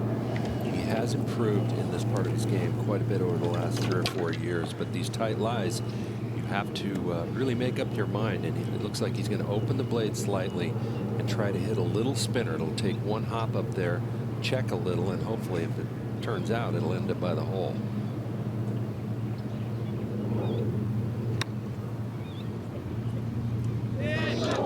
Didn't quite check. I thought that was okay. There was a little bit of elevation there. Took maybe a couple feet of spin off, but not a bad effort. He can't fail. He needs to make that putt. Speaking of needing to make that putt, that would be the case for Michael Thompson. Here at 17, he's trying to get to 19 under.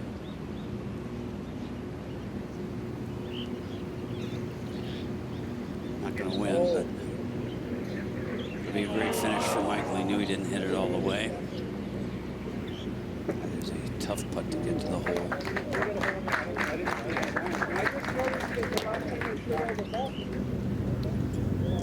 Third shot now, John Wood for Lucas Glover at 13. And a quick hook off the tee. Had a horrendous lie. Tried to lay it up, and this is the best he could do. 86 yards total from the first cut. This is 502 yards of a par 4. Most difficult on the course. And a good chance for Lucas to save his par.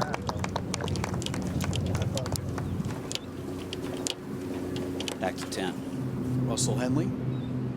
Wonder if he's happy with that second shot, or is he okay with where it ended up because he has that 5-shot cushion? No, as long as that lie was good, and I assume it was, I don't think he would be happy with it. But you know, if he 2 putts this, he's going to still feel okay.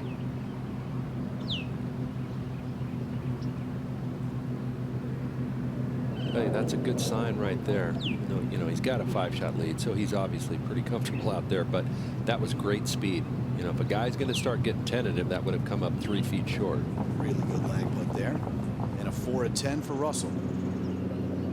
Seamus Power is looking for a par here at 11. Just the green to the right, Mark.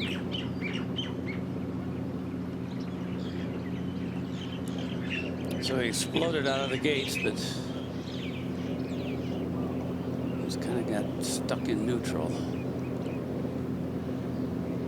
You know, Noda, we think of 10 as a birdie hole. Hideki has made a par all 3 days thus far this week. Well, a lot comes down to the wedge shot. Hole locations have been pretty tough this week. I mean, in terms of you had to be pretty precise with your approach. He took it an aggressive play to try and cut into that lead, and it could actually pay some dividends here if he can just can this one. Really needs to make this one, though. Just does catch that edge. So Slides it in the right side. that's a shot closer. 4 down with 8 to play, so it's still doable, but he's going to have to keep doing stuff like that. I just don't see Henley, the way he's striking it, backing off. We'll see. And a little bit of an advantage for Hideki trying to come from behind, right? When you're in the final group and that other guy who's leading has to stare you down in what you do, that's got to help Hideki a little bit, right? But I just haven't seen any nerves out of that guy right there, Russell he's been Henley. solid. He's just been dead solid. He's a different person today than he was yesterday. Like, he is striking it so much better than he did yesterday. Kevin Kisner now for birdie at 13, John. 50 feet up the hill, a little right to left in it. At some point, Mark, these guys got to start thinking about second and third place, don't they? Sure they do. They really do. You know, you can make a pretty good living on the PGA Tour by finishing top 3 a couple times a year. You make a lot of money doing that.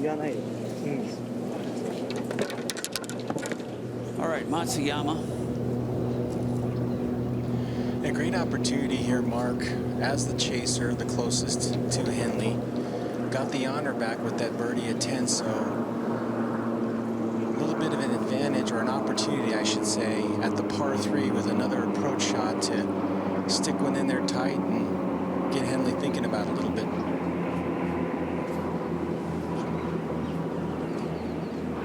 There's Russell Henley. Pretty calm right now. He's got the 6-iron in his hand. When coming in, Mark, just a little out of the left, so Matsuyama typically hits a little tiny fade. Gonna have to straighten it out and maybe trying to hold it back up into this wind to get it tight. Top Tracer technology presented by T-Mobile for Business. Going to show us what he does. Just no miss left. Oh, yeah. Get in the hole. Okay, had a pretty good right to left turn. Very few balls have been between that hole location and the left side of the green today. The distance control was impeccable, and he has got a chance for a 2. Here's Glover with a chance for a 4 at the par 4 13th. Yep. That's a hard-working par for Lucas. Now Henley on the tee at 11. Straight in. Yeah. Yep. Still gonna require him to hit some high-quality shots here down the stretch, especially with these ideal scoring conditions, Mark, and especially with Matsuyama already on there with a great look for birdie.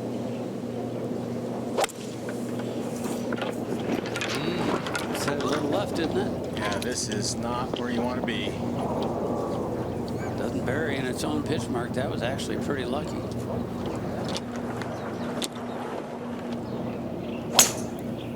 Tee shot for Kevin Kisner, 421 yards, this 14th. He's leaning left. It's a dogleg left, so you're just trying to make sure you route it around the tree line if you can, and there's the reason why he was leaning. It is in that primary rough to the right, and that may be a bit problematic. Lucas Glover, let's see where he sets the wrist very quickly. Creates a lot of power, lots of impact and contact. Now looking to see if he can get this one in the fairway. Yeah, you're in the fairway, brother. Good shot. Good ball. In a good spot. You want to play to the right side of the fairway if you can, and that angle with the flag cut on the right side still not too much of a concern. Here is Satoshi Kodaira, past winner on tour at the RBC Heritage. Kodaira with a half-dozen birdies on his card. Oh, he comes up just a little short on speed here. And Kodaira will tap that in. Jason Kokrak. Kokrak, a 2-time winner. And very close to connecting there. Misses right along that right edge. So Kokrak tapping in for a par. Only 2 birdies on his card today, so a bit quiet with a 2-under score. Henley up by 4 shots. Matsuyama answering at the 10th to get back to within 4. Well, Russell Henley is 4 or 5 in sand saves this week, but I'm not sure what his yardage book looks like. But today it should have had a big X over that bunker left, like do not go there. And Mark, I'm 100% positive this is the hardest one he's had all week. This is nearly impossible. It's going to require every bit of talent and impeccable execution to get enough spin on this to get it to slow down as it works its way to the hole. Just make sure you don't make a 5 in this situation. Got a 4-shot lead. Had a really good sound to it. Yeah, I mean, that was well hit, well struck. It just it tries to grab. It's landing on the downgrade portion, which it skids instead of grabs, and it runs out. He's further from the hole now, I believe, than when he played the shot. The other thing is now Hideki's looking at this going, well, this could be a 2-shot swing pretty quickly here. And he had a good lie. It was just you couldn't take the gamble right there and try to hit the perfect shot. If you leave it in the bunker, then you're faced with the same shot again. So I don't think he did the wrong thing there. He did the right thing. It was just too tough of a shot, and the mistake was back at the tee. Yeah, he did the wrong thing on the shot before that. Beautiful look at this Eden green, the 11th. And Kurt, the frustrating part is that no matter how many times we play or the pros play, and they learn and they know not to hit it there, and when we do, it's just, it's so aggravating. Yep, and in this situation, you know, he's up by 4. That's going to change more than likely right here. But just that whole mental side of it starts to kick in. You know, you make one little mistake, you know, don't compound the mistakes here. I really just believe he has to be thinking, do not make a 5 no matter what here. You can't race this one by and give himself 5 feet coming back the other way. Yeah, and in these types of situations, he's got a great ability to reach down and make something happen.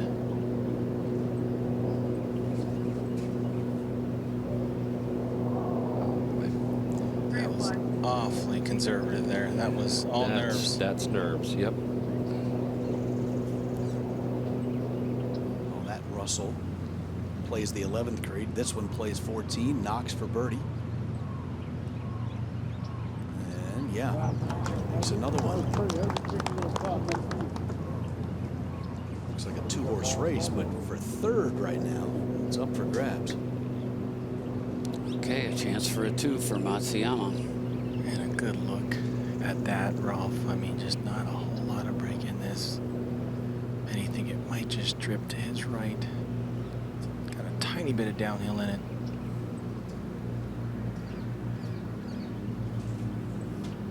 %31% of the time, PGA Tours players would make this putt.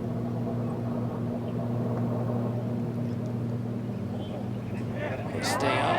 Oh, it does! It stays up, and then it goes left and into the hole. Huge, though. At this moment, that thing was huge, which makes Henley's putt that much more difficult. Game on. Yeah, this will be the most nerve-wracking putt Henley's faced up to this point through the event. Well, he wants to hit it with a little more pace than what Matsuyama's had when it went in the hole, that's for sure. Yeah, this one coming in the opposite direction. Matsuyama a little down. This is a little uphill.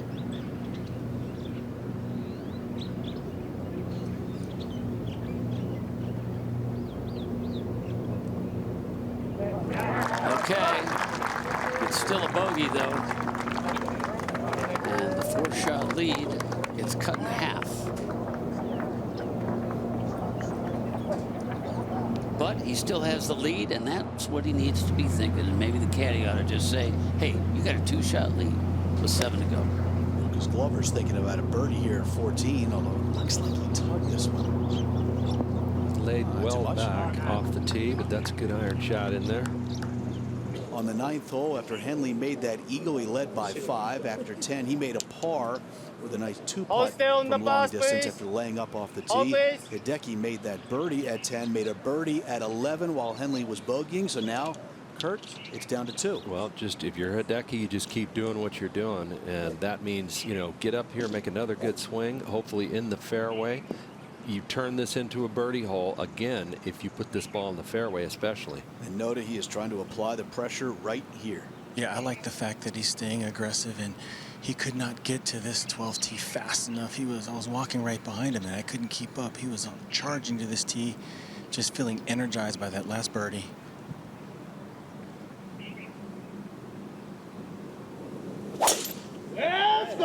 Better be cut.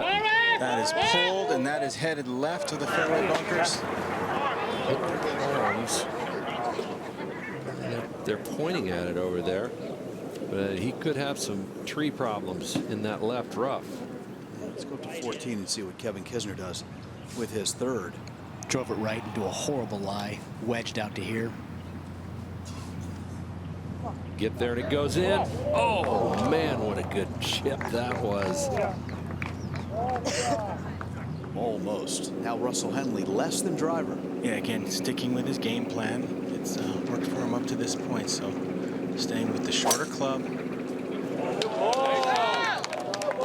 And again, that is taking that far left-hand bunker out of play. First left-hand bunker, excuse me, and right in the center. He just isn't missing right now. The only bad swing really was that tee shot on 11. Glover's birdie attempt. The deep knee bend. Close, but didn't fall. Seamus Power off the green at 12. It's fairly flat around this whole location. Speed is not a big issue here. Yeah, there you go. Well, he's made a lot of putts today. We'll have to start checking on how many feet of putts he has made. We'll see if there is tree trouble for Hideki Matsuyama when we come back. Russell Henley, no issue at all off the tee as he is in search of win number 4 on the PGA Tour. Back now at Waialae Country Club, final round of the 57th Sony Open in Hawaii. Michael Thompson. Had a little trouble on the way to the green, so not a great look for birdie there, but still he has to take all positives from this week. Starting the new year on a good note, 18 under. That's good playing right there. A pair of 63s with 67 and 69 in the middle. Now Hideki Matsuyama, and what about that tree trouble, Noto? Well, he's got 3 palm trees directly in front of him, and the center one is right in line with the hole. And so he's got to decide he can go through the right upright or the left upright. If he goes through the right, he's got to hit a baby draw. If he goes through the left, he's got to cut it. That's the problem. When you're in this Bermuda rough like that and the ball's down, it's just so hard to make it curve the way you want it to curve. You just don't have control over it. Yeah, especially with the modern golf ball. I mean, a little bit better chance, you know, with the older design, but now these balls just want to go straight. So I think this is the riskier of the two because he brings that bunker right into play. Going with the draw. Hideki looking for a W, but looking to get through the W here.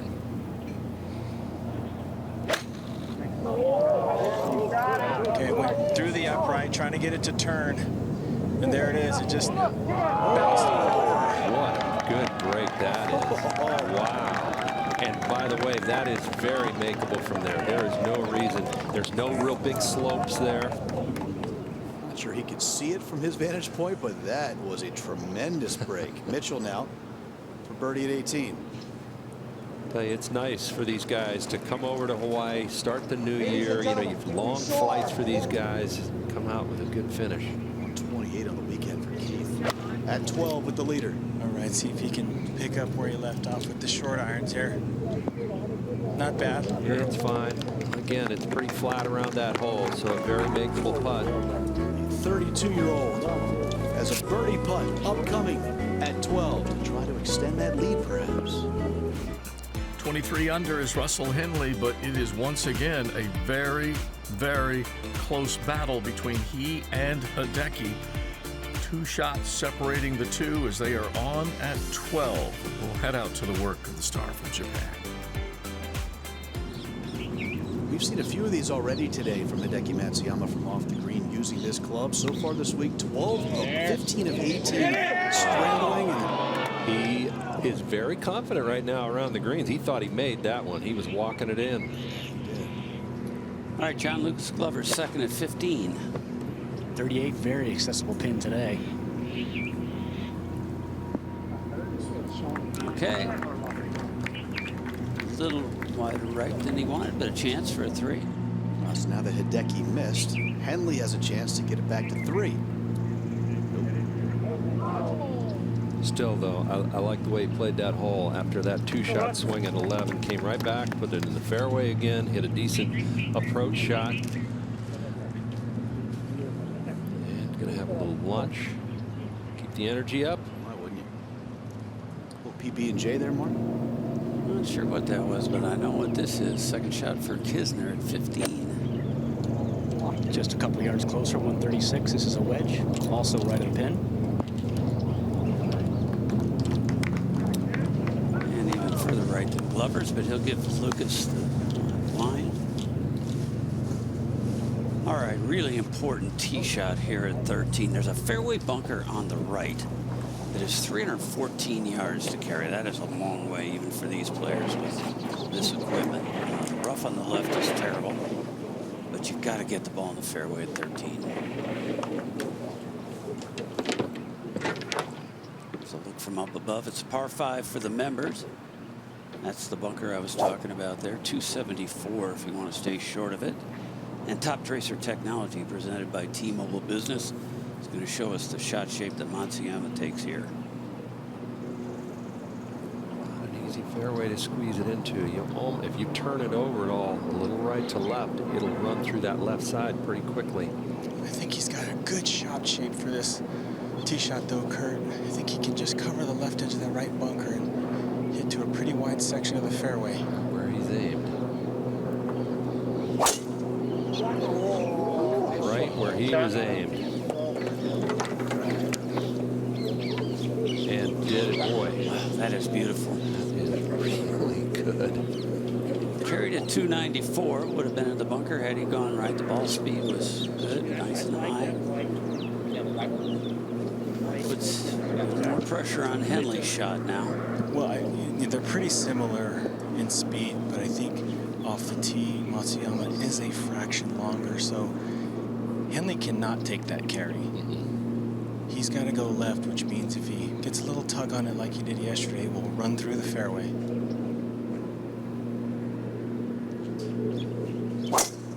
There you go. This is probably going to be too far left. Gotta hang on. That is not going to be good at all. Looking for birdie here at the 15th, Kevin Kisner. Short. Kisner looking at 17 feet. And one of those, he certainly felt like he had the pace right, just a little off the mark. Taps that in. 3 birdies to start his day. Probably felt like he could name his number at that point. You can see frustration because those putts just aren't dropping like they were before. Back to 13, Seamus Power for birdie. And also a similar result. Power with 3 birdies on the front, even on the back half. Lost a shot at 11, but then came back with birdie at 12. So he is right now holding at 3 under on the round and 17 under overall. Lucas Glover at 15. After watching Kisner just missed, he played it a little more to the right, perhaps because of the break that he saw from Kisner, but you have to consider there was a little less speed in Kiz's putt. Kokrak now to move to 14 under. He finishes here at the 18th, and that's in. Nicely judged and struck it well.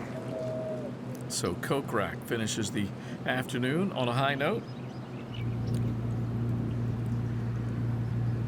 Now just inside the edge around this green. This is an important putt for par. Adam Svensson.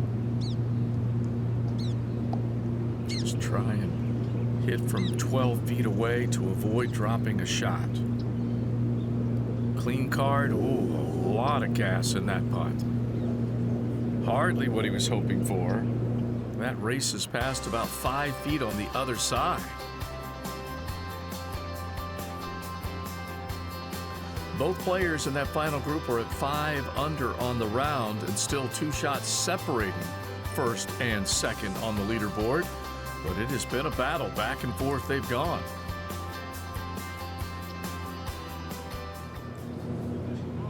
Well, you just saw Adam Svensson miss that par attempt at 13. Now lead for birdie at 14, and he misses too. He's giving away those chances and trying to sneak into that top 10, Kurt. Sure is. And you know he'd like to keep playing out here.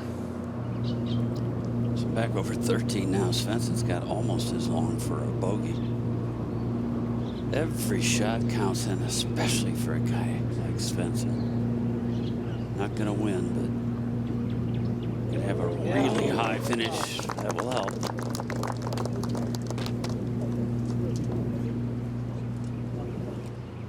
Back at 14, Matt Kuchar.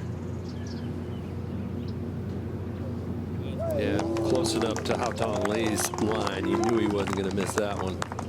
I think it's still plenty up in the air. A lot can happen here. Plus, Hideki just absolutely striped one off that 13th tee. As you look down at that hole, how it moves to the right. A long hole, been the most difficult hole in the golf course this year, pretty much every year that we're here. And Henley's ball, to me, looked like it went subterranean in that rough on the left. Yeah, it would have had a hard time going any deeper into this stuff, Kurt. And it is thick over here. It is tall, and it is no fun. Still got 228 yards left to the hole, about 202 to the front, and there's really no way for him to take a direct line to where the hole's cut. He's going to have to try and run something up through the opening. Just for reference, we saw Lucas Glover have a full sandwich left for his third shot. He drove it almost in the exact same spot earlier. We didn't see his second shot, but this is pretty much where he was, and he was able to only get it up there where he had a full wedge left. 200 plus 4 plus 1 is 205. These two are going to have a lengthy conversation, not Matsuyama and his caddy, but Henley and his. You know that. Yeah. Maybe we can do. I mean, we kind of want to learn something about the spot. Like a 5. What do you think about, jump for 6?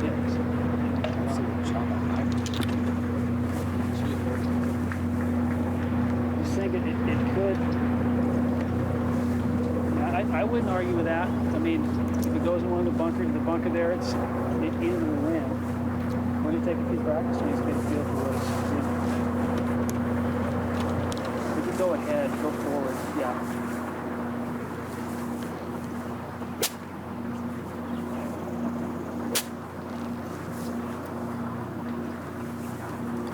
Don't love that. I mean, it could come out fairly low. I mean, maybe 10 feet high. I don't think it's that thick. Go stand over it. Yeah, okay.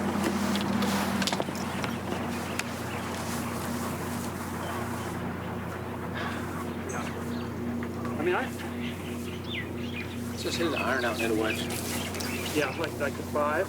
I think he's going to lay up. That's what he just Maybe said. even 6, Yep. Russ, because if it comes up, if it flies 80, it'll run onto the front of the green. Maybe a little back in your stance and try to get the ball first. Yeah. Okay. Maybe If I am at it, it's fine. I kind of want you to favor the right here.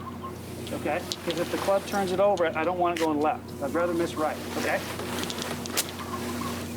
Opting for just a fraction more loft, maybe just get a measure, more control, just trying to get something up within 50, 60 yards of the green.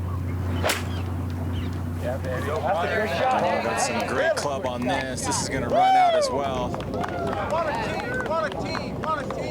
That is really well done. He got steeper on that, caught a lot more of it than I think he thought he could. Got enough angle there too, just a long sort of pitch and run for that third shot. It's cool communication too, Mark. Listen to his caddy say, I don't want you to miss left because of that left hole location. You're going to miss anywhere, miss to the right. And Russell executed it very well. I say this often, Steve, there's 2 parts to every golf shot. It's planning and execution, and you have to get them both right. You can execute a good shot, but if you have a bad plan, it's not going to work. You can also have a good plan and have bad execution. He had them both there. Really well thought out. How about that? about that right there? Hideki just hit the longest drive of the day on this hole. Yeah, and he's got 53 yards closer to the hole than Henley at 175. Henley's laying up with a 4 or 5 iron, and Matsuyama has a 7 iron in his hand, going to take dead aim to try and keep the heat on.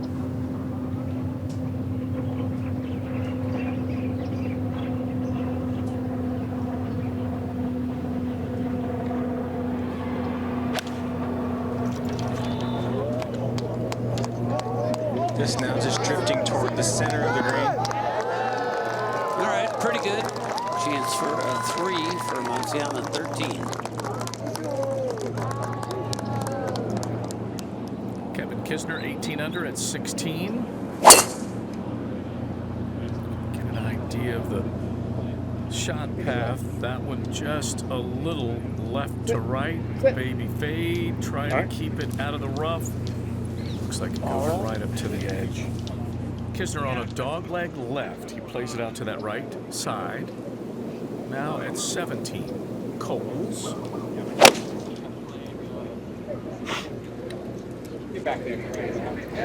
with the double. It was almost in. He was 2 over after 5 holes. Evened up the front with a pair of birdies and almost aced 17 right there.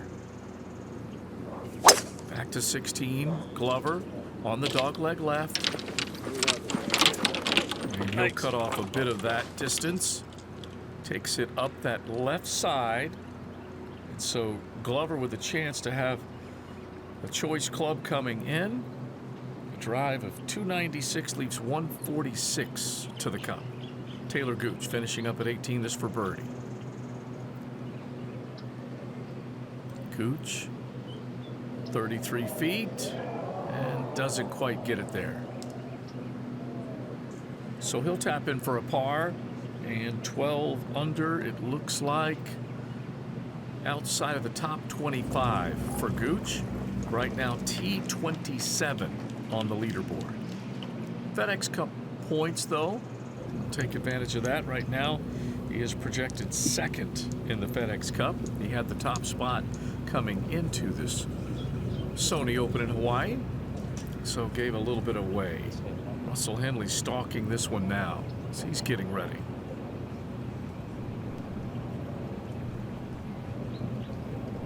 Final group coming down the stretch on the back half of the golf course as they work the 13th. This is about a 33-yard play, and scrambling, he's outside of the top 50 in the field. It's so Henley trying to make sure that he doesn't have another misstep. He is 1 over on the back half right now. He was tied for first with just 1 scrambling opportunity on day 1, 3 of 5 on Friday, where he was T74 in the field, and then only able to convert half of his opportunities on Saturday. And after the made cut, that was good for a share of 40th. Little speed. Not the easiest proposition there. Percentage of make will go down just a little bit outside of 6 feet. And so Henley's going to need that to avoid dropping another shot and falling one closer to Matsuyama. Lucas Glover now hitting his second. Kisner's side played to the middle of the green. Very small target if you get this all the way back to the hole that it occurred. It's a very small target, very narrow back there, but Lucas Glover is such a good iron player, good all-around ball striker. No problem for him. Hideki Matsuyama trying to conjure up memories of yesterday here at 13 green. The location was in the back right. He was right in the center of the green. Some 40 feet rattled it in. Made a couple really long ones this week. This one not nearly the length, but probably more important at this stage. Remember, Russell Henley still with about 9 feet left for his par. This large crowd rough gathered around the 13th green, just ready to throw some loud cheers Matsuyama's way if he's able to knock this one down. I would imagine it's a pretty partisan Matsuyama gallery. I think that's a safe guess.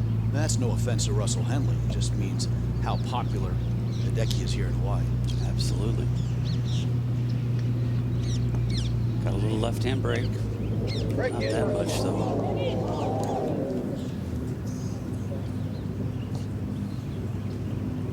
Hideki to Kevin Na, the defending champion. He had that terrific first round, shot 61 that first day. Good fish. Like Russell Henley, he had his arms on becoming the 6th player to win this event multiple times. Yeah, just made too many mistakes. Made 4 bogeys today and shot 2 under. Just that kind of stuff. Get out of his own way. All right, Henley now. 4 par. He's got a 2-shot lead currently. And remember yesterday, Mark, he really dug down and buried a bogey putt that was critical, I think, to the final outcome of his day. This one equally as critical.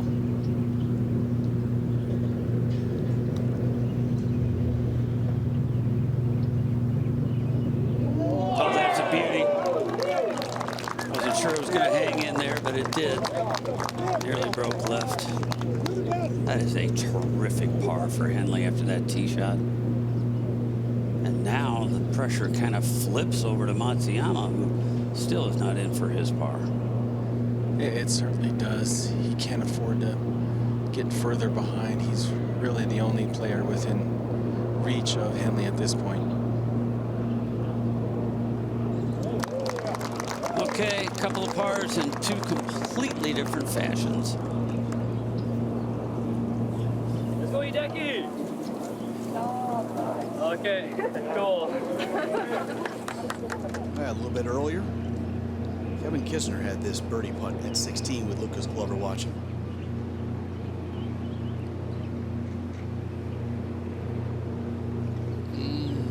Boy, that was right in the middle.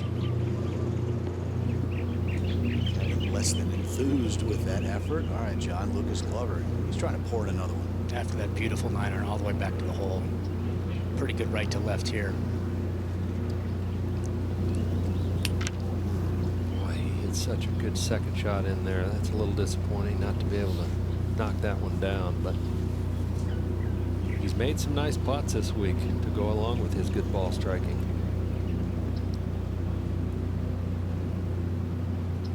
Should be able to handle his business there at 16, so we're going to drop back to the 14th tee. And Henley with a huge par save. Hideki makes his par putt as well, so the lead remains at 2 with 5 holes to play. I think that was big, especially for the mental side for Russell Henley, not to lose another shot to Hideki.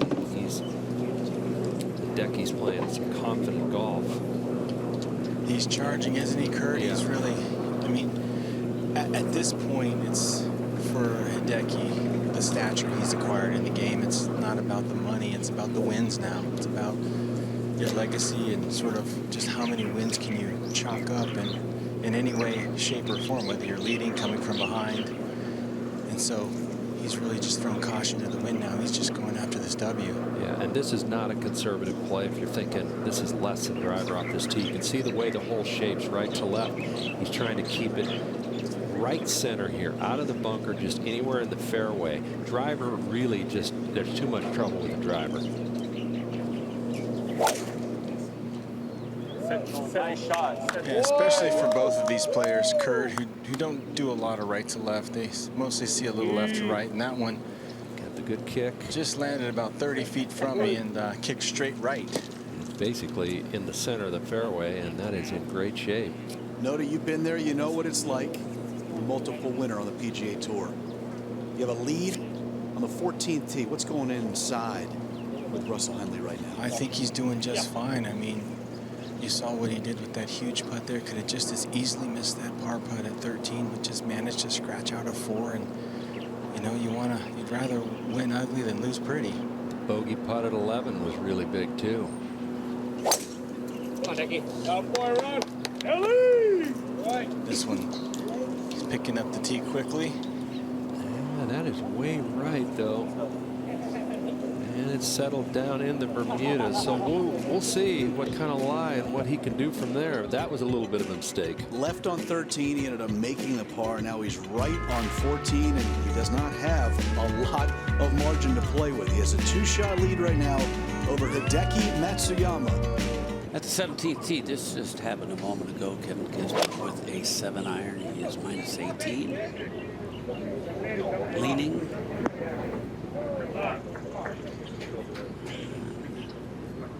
That'll be okay. Not fabulous for Kevin. He's not thrilled with that one. Now Glover, just an 8-iron, one less club.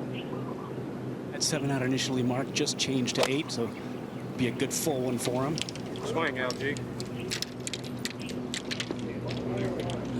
Wow, somewhere in between.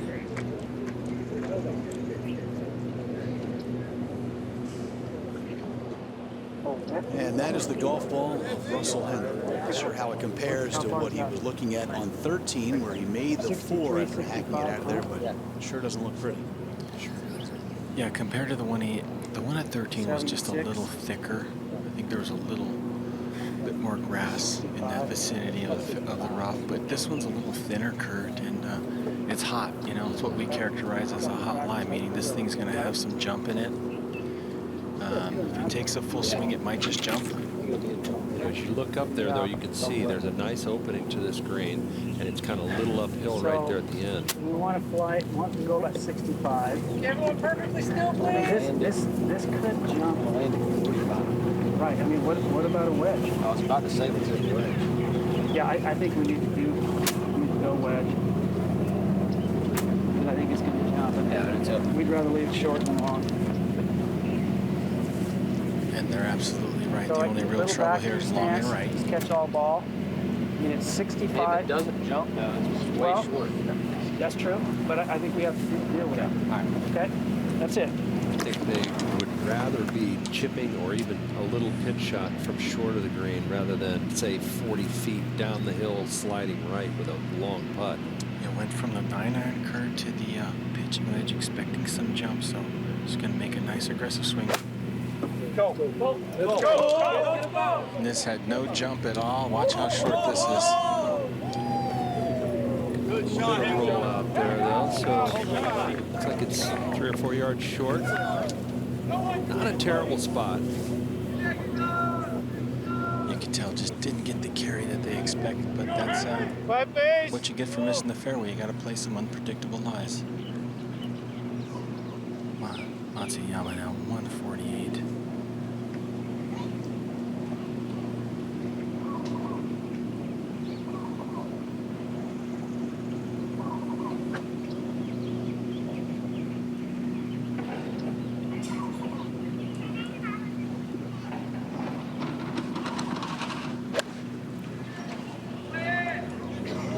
Gets up, it's just right of it. Another quality shot, and that is a really good spot to leave it in. There is not much break on that putt from there.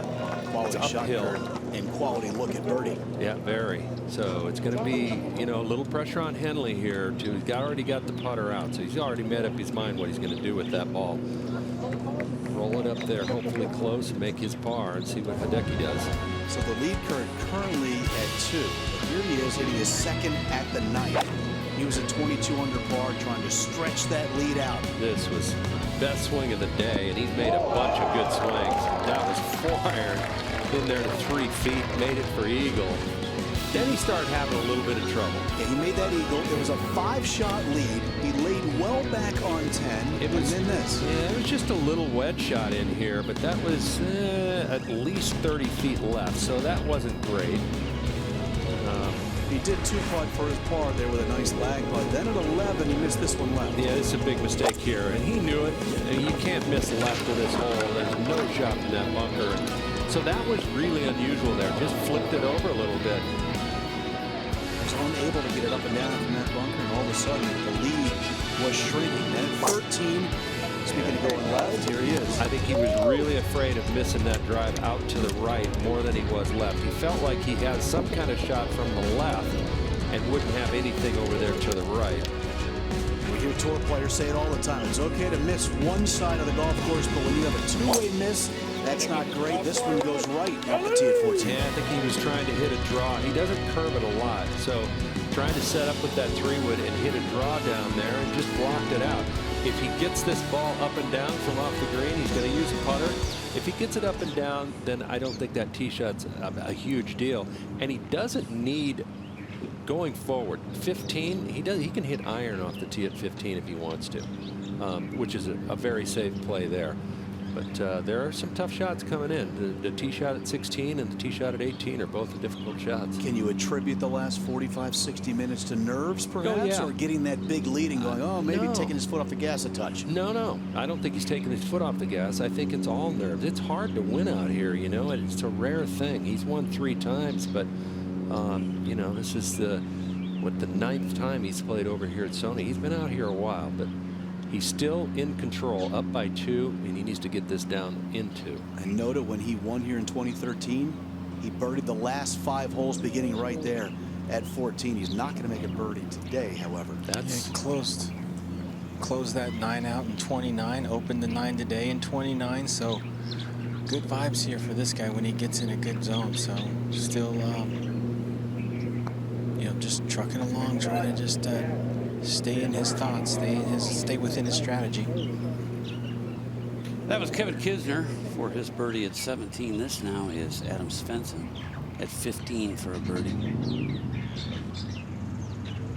Really important, 45 minutes ahead of him. If he could make one like that, wow. That is really going to help for Svensson. He gets to minus 17. He's only looking up the leaderboard at 4 players ahead of him. Here's Glover now at 17.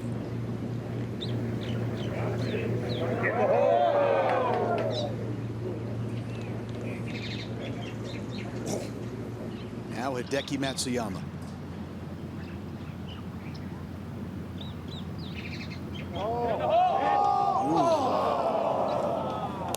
He might have pulled that just a little bit. It had plenty of speed, so I don't think it was a misread. And you can tell by his reaction, note just how big that miss was. Yeah, he's running out of holes, so in spite of him sort of being in advantageous positions off the last 2 tees, unable up to this point to cut into that lead.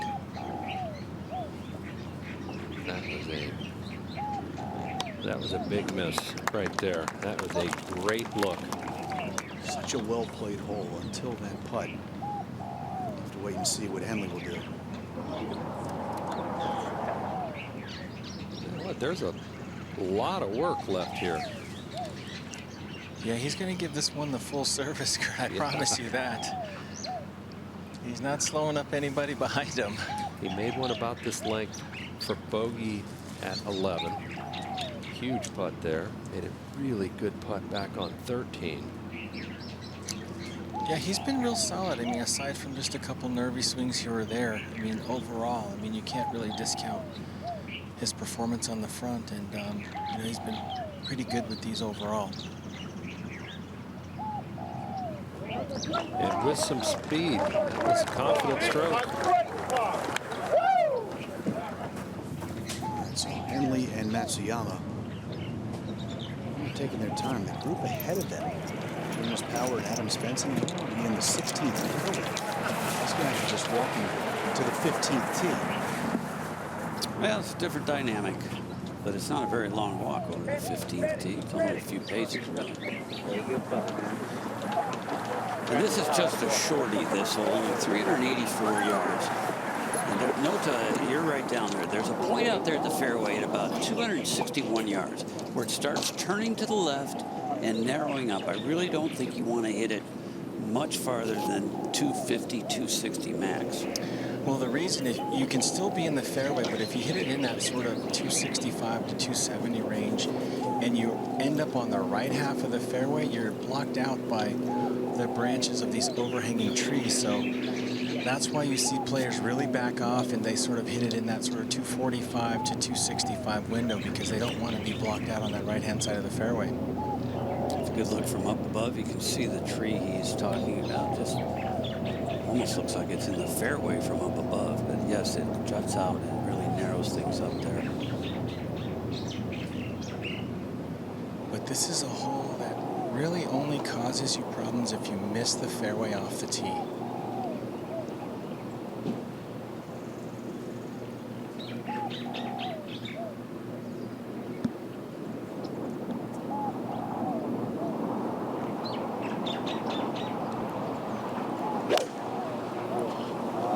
Good ball. Good shot, Hideki. He's going to take a pretty aggressive line here, it looks like. Right up the left-hand side. That is a swing with some confidence right there in a good spot.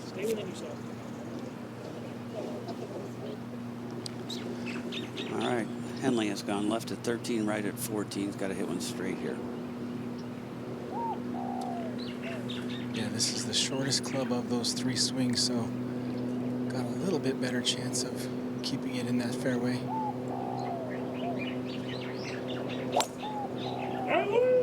Good job. Yep, this one's going to be just fine too.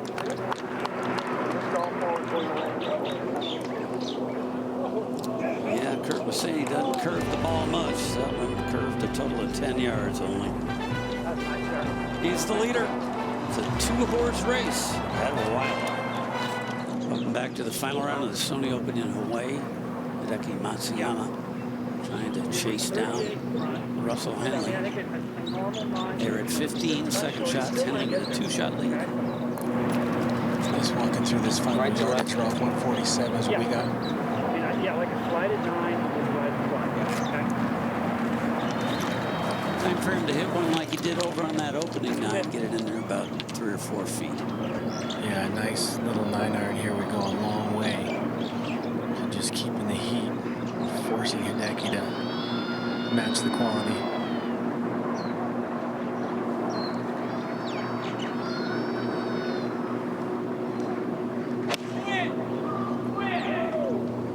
This one just out to the right.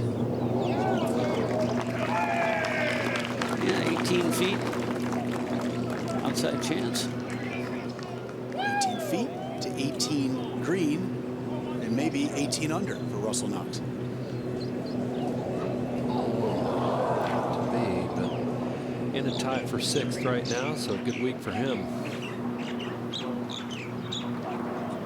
Matsuyama will not be satisfied, no time, unless he gets it inside Henley now. No, especially having missed that great opportunity on the previous hole to cut into the lead. There is an opening from this point on. There is some daylight between Russell Henley's ball and the hole, so all Matsuyama needs to do is stick it in there and make a putt.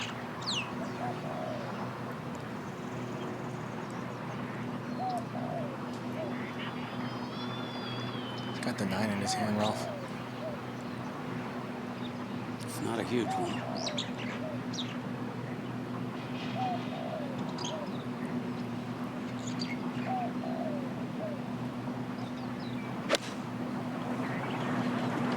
This is not a good swing.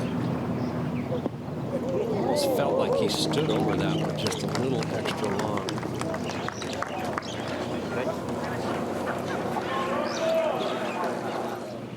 Now to Lucas Glover. John, he has played some serious golf today.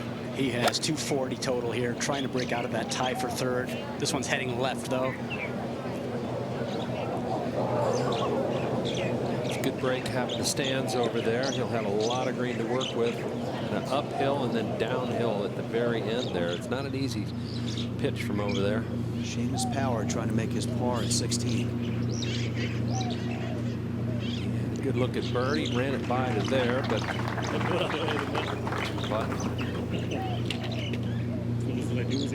John, like Lucas Glover, the man playing with him, Kevin Kisner, has played very well. 5 birdies, no bogeys today.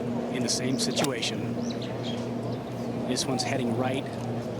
To stay short, it's okay. He'll have plenty of green to work with. And it did hit into that upslope. So kind of interesting, this battle for 3rd place. 3 of those guys tied at 18 under. Michael Thompson's already in. So one of those guys gets up and down. Solo 3rd's a big difference between a 3-way tie. Oh, we had a 7-way playoff for the bronze in Tokyo, yeah. So you might as well have a little bit of movement here for 3rd on Oahu. Speaking of Tokyo, how about this man, Hideki Matsuyama? He is the greatest golfing export from country currently, and he was trying to win in his home country, his second at the par 5 18th. A 3-wood to 12 feet. How about that? He is so popular in Japan. It's incredible the reception he gets whenever he goes home. And now the eagle putt at 18. You can see the emotion coming out of him. 500 par, final round 65 to win by 5 over Cameron Tringali and Brendan Steele. And Hideki is a winner outside of Tokyo. How about that? Yeah. Last 2 seasons on the PGA Tour. How about that? If somehow he wins today, that would be 3 wins in the last 12 months. That's incredible. He has a chance. What amazes me about, he said last week that when he had a chance to win that last day at Zozo, he felt more pressure on that Sunday than he did when he was trying to win the Masters at Augusta National, which is just hard to wrap your head around, isn't it? I remember Frank Nobilo and I were in the booth at the first ever Zozo Championship. That was the year that Tiger and Hideki were going back and forth. They had that Monday finish. I remember thinking all those people, those huge crowds, they came to see Tiger Woods for the first time. But Frank and I talked about it. They were there to root for Hideki against Tiger. That's how popular he is in his home country. I asked him one time, why do you spend so much time in the United States? He lives in Keens Point, just outside Orlando, and he said, it's so nice to be able to go to dinner and just go to the grocery store and hang out. Nobody knows who I am in the U.S. I think that's going to change, Mark, the way he's been playing lately. For sure. Here he is now at 15. It's going to come just to his left. Henley getting in there quickly to see the line. And he saw the exact line. And I'll tell you, sometimes in situations like this, you make a putt like that, you kind of pull the manhole cover over on top of the hole. Well, in addition to the fact that just by sheer chance, because of... This could go down as one of Hideki Matsuyama's all-time, for 4 days, best putting performances he's ever had. He has rolled it unbelievably well this week. And also, guys, took advantage of the fact that he was putting first, just slightly outside of Henley's ball, because he just didn't hit a great second, but man, really capitalizing on that opportunity. Well, Henley now knows that this one has got some left-hand break to it.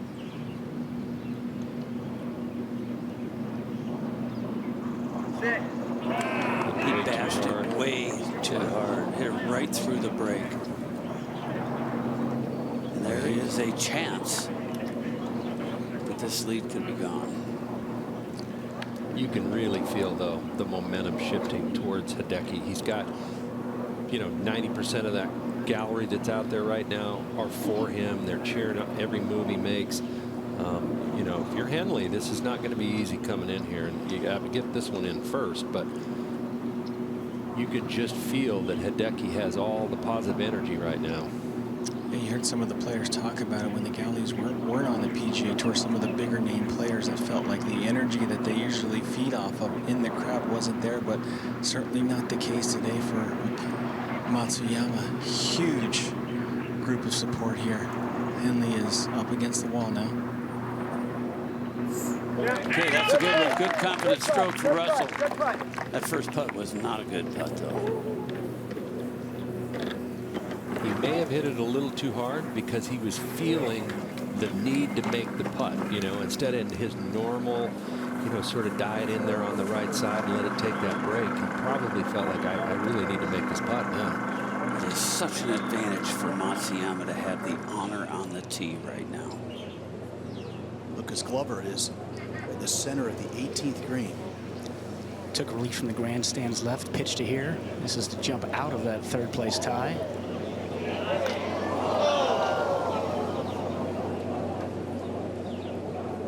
Still, probably disappointed. Didn't make the birdies he would have liked coming in. Remember, he had a good look at 16, decent look at 17, going for the green here at 18 and going to make par. But nice to, at the turn of the new year, get off to a good start, and he has.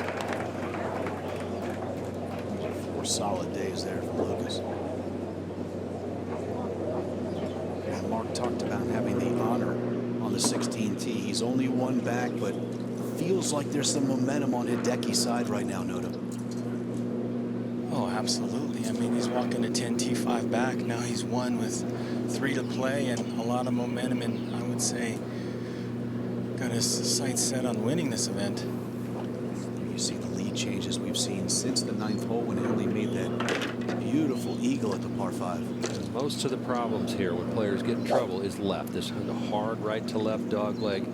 That wind is kind of in from the left, and that forces guys to feel like they got to aim a little more down the left side, although this is not driver here. Yeah, left is jail. Taking a club that he cannot reach the center bunker with, so that's his line there. Just going to try and stripe something at that center bunker.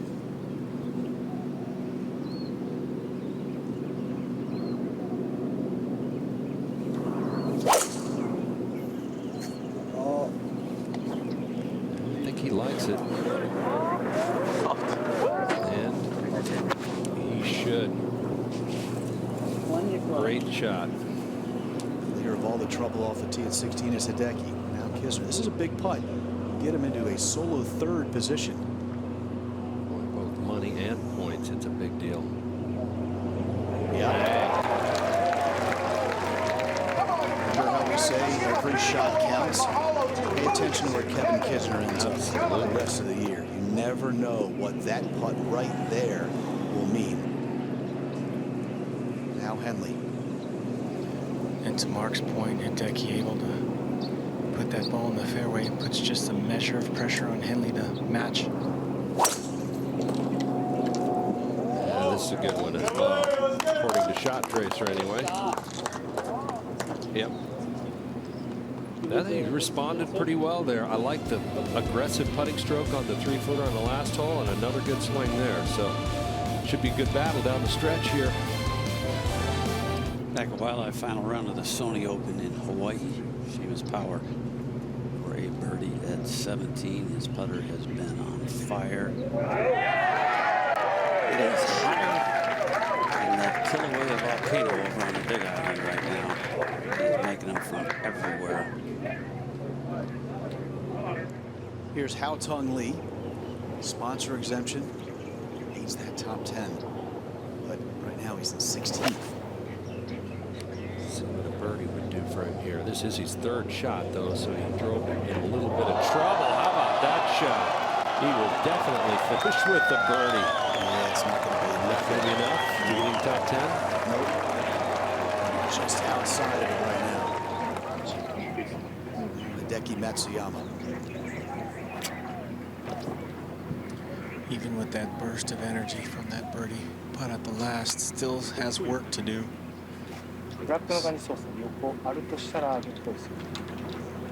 Still trailing, gotta keep the pressure on. Ball is stuck all the way in the back portion of this green, little narrow section. Only about 4 paces left of it, about 5 or 6 to the right. So the further back into this green you get, the narrower it is. So most of the room just short. No real big slope behind it there once you get off the green, though, so it shouldn't go real far if he's too aggressive here. But to fit it into that narrow area back there, you've got to hit a quality shot.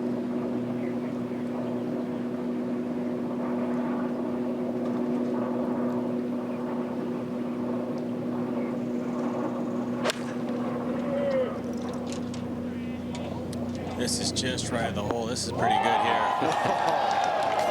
Noda was pretty much saying that on every hole.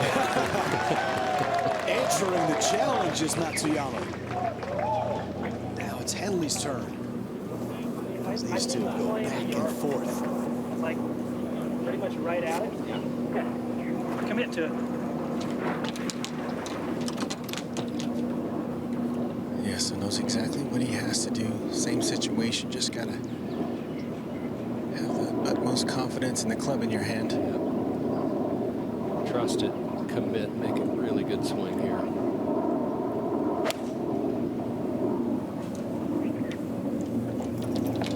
This might be a little bit better. Yeah, it was on a great line. Good shot, but Hideki, wow, is he putting some pressure on? All that hard work, all the sweat you put into it, and here you are with a chance at a victory on the PGA Tour. Back on the 16th green with Russell Henley as that one-shot lead, and that burned the edge. Such a good roll there. Just slightly turning to the left, but not enough with dying speed. An excellent putt. Hey, such a good putt right there. You heard him say that was such a good putt right there. It just didn't fall. So now Matt Kuchar on 18.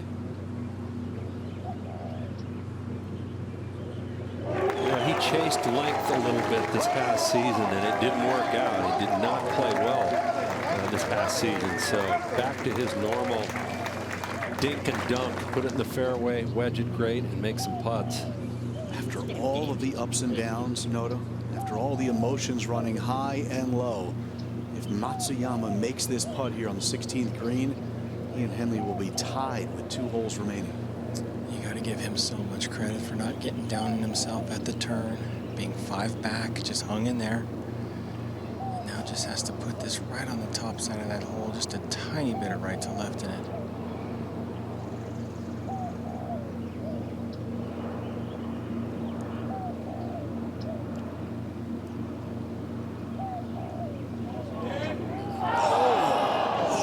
Missed it on the right side. He's looking for back-to-back birdies to catch him at 23. Remains a 1-shot lead for Russell Henley. Wow. What a turn of events that would have been. I'll tell you, he had to be licking his chops to get in there and make that putt. Opportunity missed, and sort of a bullet dodge for Russ Henley. But Mark, like you said on 16, it's still going to be Hideki hitting first, so he'll have the honor on 17T after a couple of pars there at 16, so he can still apply the pressure at that par 3. Yes, he can.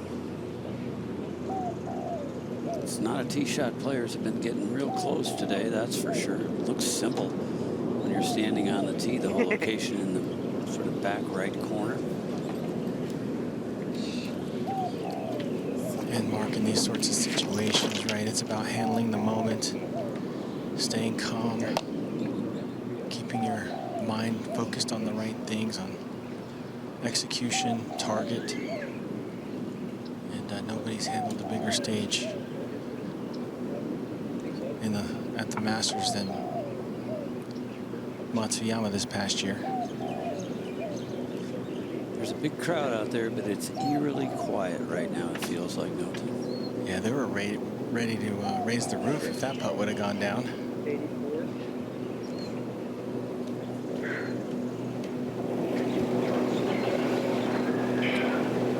So looking back in this back right hole location, Ralph, wind is pushing off the ocean out of the player's left. And I believe it's a fairly attractive hole location for Matsuyama's natural ball flight. You can just start it at the left edge of the green and just let it fall over right.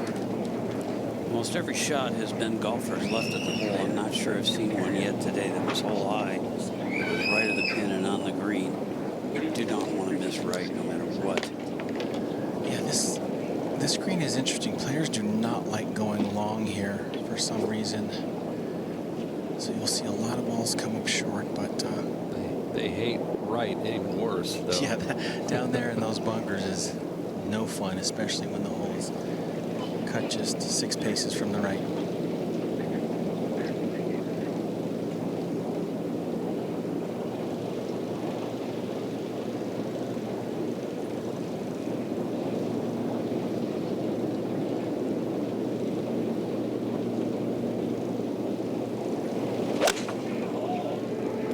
That's got to be going left.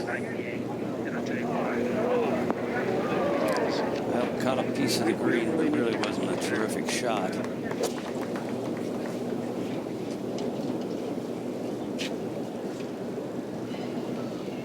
So you got 8 right now? Yeah. Okay. So it's 78 here, but it's 70. Yeah. I really like how Henley's caddy comes in and just confirms everything that Russell's thinking and then adds any extra information that he feels relevant to putting together the best strategy heading into each shot. Okay, the This is an 8-iron for Henley. I think he can make a nice aggressive swing with this. Yeah, he's going to have to get all of this one off. There's not a ton of help in this wind.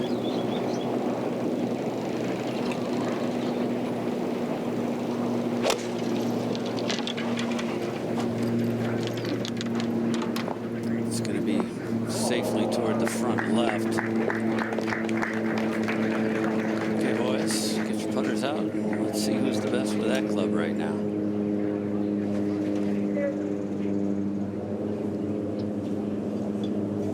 Here's Adam Svensson on 18. As we continue that theme of every shot counts for a guy like Svensson. See him there, 76 in green right now, currently in the FedEx Cup point standings. I'll tell you what, though, if you're second-year player, you've never kept your PGA Tour card out here, you're Adam Svensson, you got to look at this week and go, this is a step, a huge step in the right direction in my career. Let's keep this going now. A lot of confidence from this week. No question. Winning and playing well early in a PGA Tour season means you can free flow it just a little bit more the rest of the way. So excellent week for Adam Svensson. Now Seamus Power, and if he makes this, he matches Kevin Kisner at 19 under par to tie for third.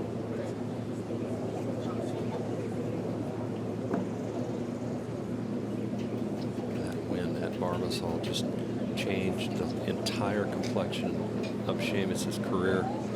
The confidence that he gained.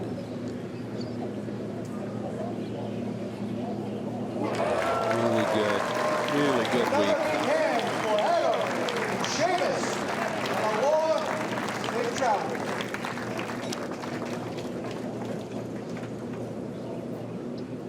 Good couple of weeks for Seamus here in Hawaii, playing on Maui for the first time as a winner on the PGA Tour, and then coming over here and continuing his excellence.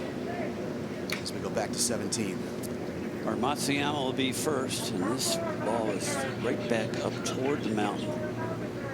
Into the grain. There's very little grain here on these wildlife greens, but if anything, it's a slowish putt. You can see the ocean directly behind him. Typically, that green will shed toward the water, so you are right, Mark. This is going to be of a slower nature sort of putt here. He's got to really put some hit on it. You got to keep the ball turning over. You got a line on it like a range ball. You want that thing just turning over. Any sort of side spin at all on the ball, the grain is just going to eat it up and it'll come up short. And what's really helped these players over the last decade or so is, all of the improvements in technology.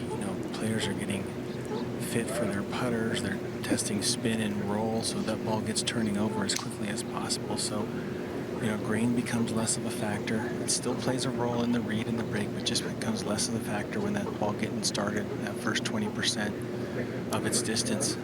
He's putted aggressively today, but this one is tough to get to the hole. He's going to have to make up his mind to really stay aggressive to get this all the way to the hole. And yes, Kirk, because the last 5 feet has the appearance that it runs away from you, so it lends itself to you sort of taking a couple feet of pace off of it, and it ends up coming up short. This for a share of the lead.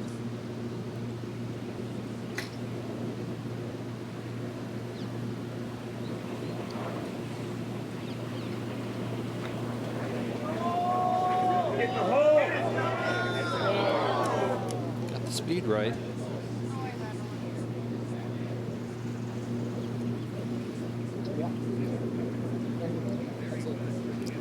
All right, he'll get a coin behind that one. That's probably 3 feet. Just inside 3 feet, Ralph. Taking a look at from just behind the green here in Henley. Now I'm going to just check out the center section of this putt. It's been his pretty consistent routine for the most part in sort of these mid to longer range putts, is to sort of just get a feel for that center section, how it's breaking, where the slope's at, and then incorporate that into your overall read, which should be a little bit right to left, pretty flat speed-wise. The majority of players have missed this to the left as it runs out of pace.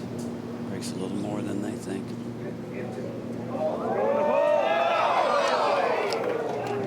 Okay. So he's got a tap in. Matsuyama does not.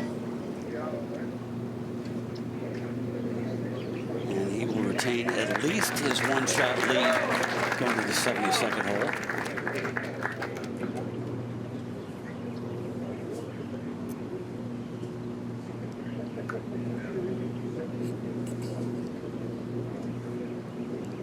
Can't take anything for granted at this point.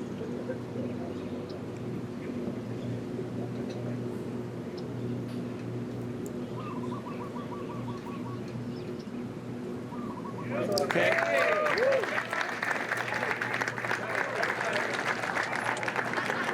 So Russell Henley hydrating just a little bit.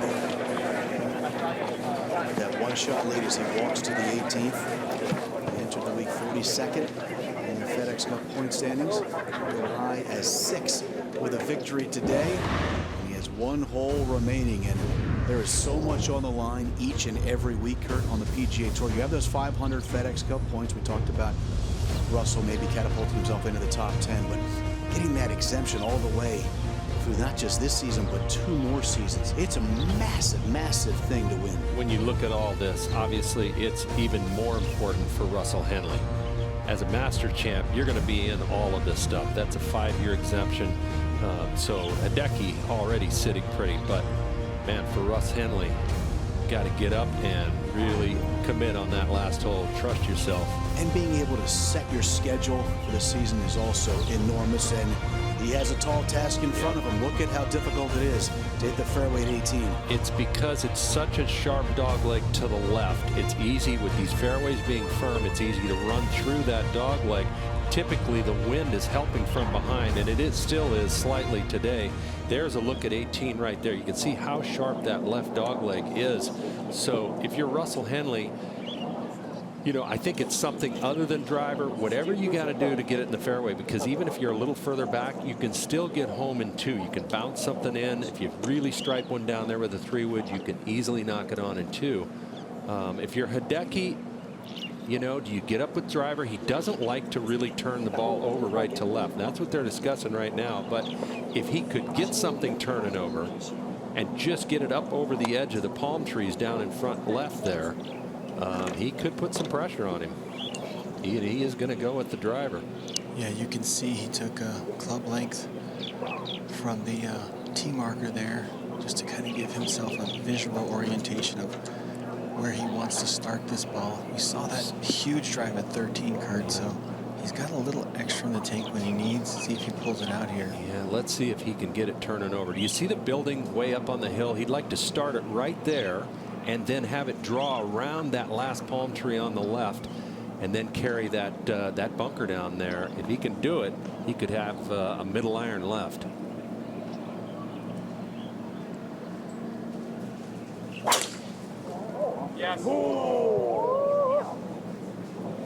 Put an aggressive swing on it for sure. Loves it. Stay in the fairway, and it is awesome. That is tremendous.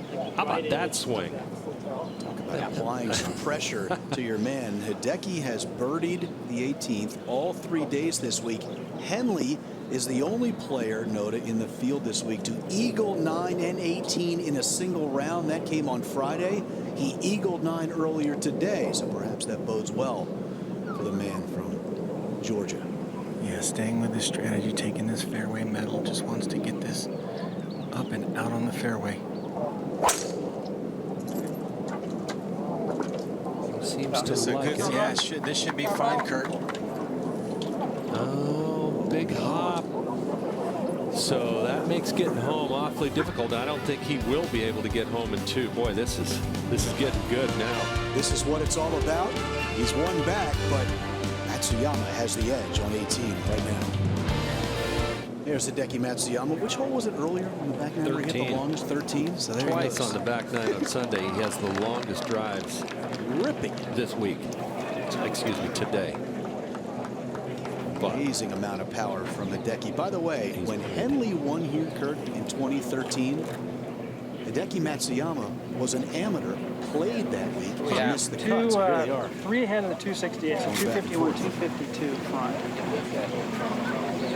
So 9 years later. About an 8 iron. About a 6 iron.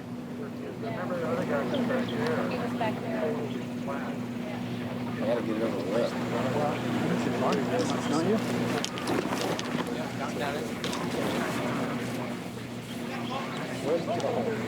$252. 252 front. 276. I mean, I definitely think if you go 6 at the bunker at the right edge of the green. I'll go 7. Okay.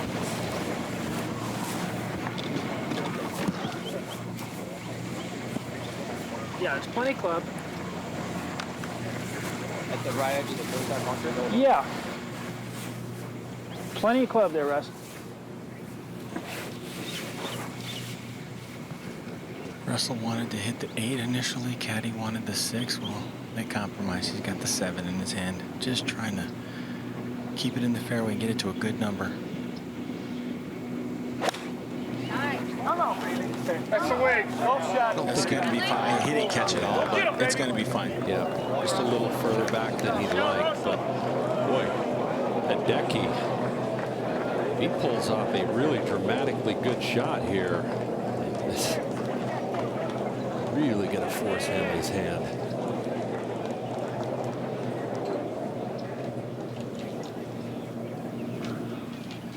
Yeah, over 50 yards closer to the hole. 208 left for him. Just everything setting up for Hideki right here, Kurt. Little left to right wind, hold back right. Likes to see the ball fall a little right, so start to set the center and just let it drift over. Usually in these situations, he doesn't want to. He wants to hit a club he can go full bore out here. I expect a pretty big swing with this iron.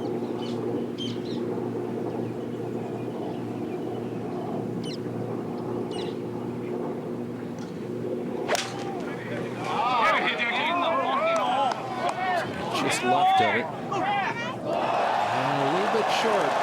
That is not a gimme 2 putt. It's slow in the beginning, and then it levels out at the end and maybe goes back to the right a little bit. That is not a gimme 2 putt. Hideki Matsuyama, Russell Henley with that 1-shot lead. Of course, as we said, he won the Sony Open in Hawaii 9 years ago in 2013, and if he goes on to win today, he would become the 6th multiple winner in the history of this tournament, going back to Hubert Green in 78 and 79. That Corey Pavin played so well on this golf course over the years. Our man Lanny Watkins, 3 years apart, got it done a second time in 01, and then Ernie Els back-to-back 2003 and 4, and Jimmy Walker most recently in 14 and 15. That is the company Russell Wilson is trying to join today.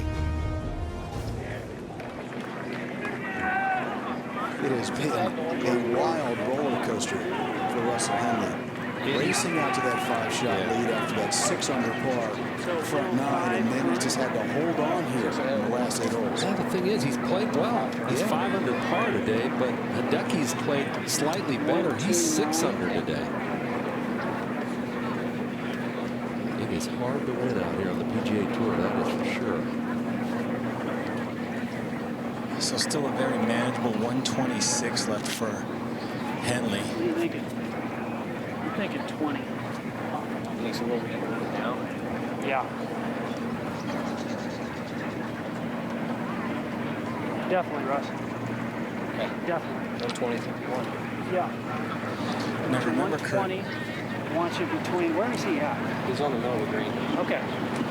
I like it. Okay, so we got 5. I I'm like between it. the tower and the pin. Yeah, just left of it and commit to 120. Maybe, yeah. 20 to just a little more, Russ. That's it. That's the same yardage he had at the 10th hole, 120. They're effectively playing at 120 with all the different adjustments that they're making, and it was not a great swing on the 10th. See if he can, with everything on the table, get it together. Down a target just left of it here after a deep breath. Here we go.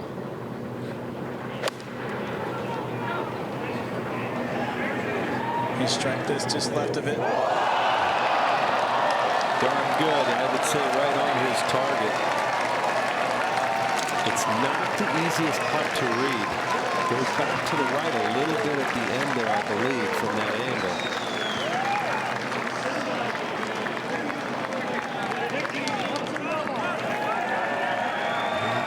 Hideki gets introduced there beside the 18th green. He's trying to win for the third time in his last 17 starts on the PGA Tour, Kurt. And if he happens to get the victory today somehow, he would tie KJ Choi with 8 career victories, equaling the most tour wins by an Asian player.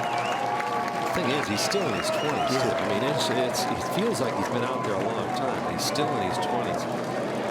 If he wins, it'll be because of his putter. If Hideki wins this, it'll be because he putted lights out this week. He's only one time in his career has he led the field in strokes gained putting. That was at the Players' Championship back in 2016. Right now, Hideki is leading the field in strokes gained putting. So that has been the difference maker this week for him. What a cool scene there awesome. at 18. Very Open Championship-like, almost Tour Championship-like at Eastlake a few years ago when Tiger won. Noto, what's it like down there to experience it? It's crazy. I think it might be a bit of a mistake considering we might be looking at a playoff here. A lot of the patrons may not know that they can't step in the bunker anymore. But yeah, they kind of surged in there and swarmed wherever they could find a seat. And yes, there are some people walking in the bunkers now. So we just got to be mindful that there still may be some golf to play today. Yeah, so while the fans engulf the 18th green, the business at hand is not complete. Hideki Matsuyama has an eagle putt. Russell Henley has a birdie putt. Henley, again, has that one-shot lead. This is really slow going up there, and then it levels off, and it might just go back to the right break-wise at the end. Yeah, that's what I have, Kurt. And Matsuyama now asking Henley to move his mark. So you can kind of gives you a little bit of an indication where Matsuyama's, where he feels like it should be coming in if he hits the putt on line that he's seeing right now. Only 2 par 5s on this golf course, Kurt. Henley made a 3 at 9. Matsuyama, if you remember, 3 putted the green at 9. And here he is on the 18th trying to rectify that, perhaps with just 1 stroke. I expect him to hit a good putt here. It's an awfully tough one to make. Tough to ask for that. But, you know, if he snugs it right up there close, then he puts the pressure right back on Henley. And what I like about the way Matsuyama's putted this back 9 is he's gotten most of his birdie putts to the hole. He's run a few by, so obviously feeling like he needs to stay aggressive here.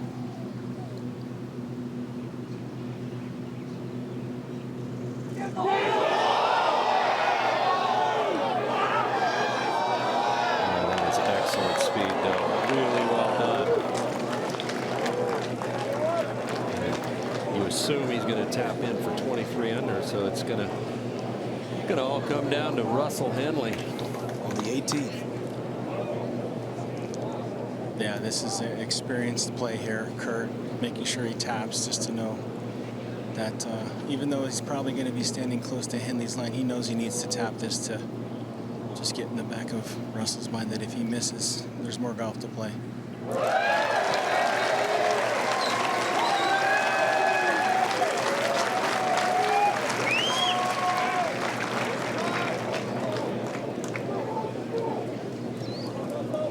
We have seen some amazing scoring the last couple of weeks in Hawaii, and now it all comes down to this for Russell Henley. And taking very little time.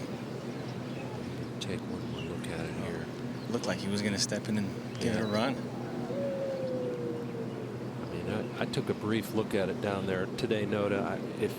I mean, just from what I remember, I would say this is maybe inside left, as long as you have good speed. Yeah, and this is where every single one of these players want to be. A chance to win it with your own effort. Work years and years to get into these positions.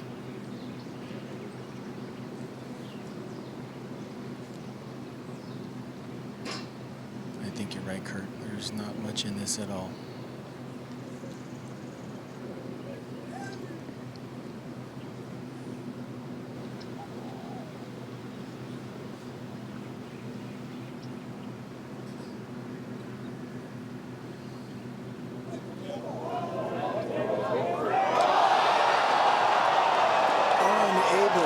To make a 4 at 18. And there will be some extra golf played here at the Sony Open in Hawaii. Hideki Matsuyama 5 back after making the turn has caught Russell Henley, and they will go back to the 18th tee to start a playoff. I mean, Matsuyama just went out and shot 63. Just kept the pressure on all day long. This putt lacked a little bit of speed. If he hits it a hair harder, he had it on the line. It just needed that perfect speed where it goes a foot by. You could see it just break enough at the end to miss. So the tee shot cost him because it went into the bunker. Yeah. He had to lay up well back, unable to make a four. He didn't make a birdie at 18 all week. He made an eagle in the second round, but parted on Thursday, Saturday, and Sunday while Hideki birdied it all 4 days. Hideki just kept cutting into the lead little by little by little until they got to this final hole, and then he tied it up. An amazing turn of events. It's just hard, you know. It's not like Henley played poor golf. He missed a couple little putts probably, but I mean, he didn't make a single birdie on the back nine after making 4 birdies and an eagle on the front nine. He bogeyed 11, but it ends up being a 65. He had a 2-shot lead over Hideki to begin the day. Kurt shot 65, and he's in a playoff. This is not like a collapse or a falter. Hideki Matsuyama just caught him. He came out and got him, but the last hole is going to be the one that's disappointing. Yeah. If he puts the ball in the fairway, even if he's got 250 yards left for his second shot, he could have gotten that on the green or up by the green, somewhere around the green where it's pretty easy to get it up and down. But again, it's really hard to win. You know, you're doing your best. And you got a guy like Matsuyama chasing you down, making birdies. It's tough. This tournament is not over by any stretch of the imagination because they're going back to 18T for a playoff. But there's a big difference, Mark, between losing and getting beat. He just got caught today. He didn't play poorly at all, Russell Henley. No, he did not. You know, it was a turn of events, yes, but there was a feeling of inevitability that I had, particularly in the last hour. You could just sense the momentum had changed. It had gotten into Matsuyama's corner, and Matsuyama was playing so good. He got on that tee, and he had the honor, and he was dictating the play, and there was just some sort of feeling of inevitability to me that Matsuyama was going to catch him. Yeah, it's always a strange thing, Kurt, when you're the guy who's chasing, but you're the one directing the narrative. It seemed like Hideki was directing the narrative there the last half of that back nine. You know, you can talk about what wins golf tournament. This week, putting won the golf tournament, and the problem for Henley was he had opportunities, and he didn't take advantage of them. 12, he had a good look. 14, he was off the green there and just short. A couple of bad drives where he had to scramble to make par. It wasn't a clean back nine, but 18 to me, if I'm Russell Henley, that's the one hole that really kind of sticks in my craw a little bit. There have been some playoffs over the years here at the Sony Open in Hawaii. You just saw those 4 since 2004. Here comes number 5 when we come back. Back at Wailea Country Club, the Sony Open in Hawaii, not complete. 72 holes, not enough. Guys and their caddies are on those golf carts right now, heading back to the 18th tee where this playoff will start. It'll be fun to watch the strategy. I mean, we saw what Hideki did. He took out driver, turned it right around the corner, hit a perfect drive down there. I would imagine he'll take the same strategy this time around. And Russell Henley needs to just get up and just, I think he'll hit 3-wood again as well, but try to hit a draw down there and keep it in the fairway. Thanks. Appreciate it. Yep. Gary Young from the PGA Tour rules staff. Just have Hiroshi.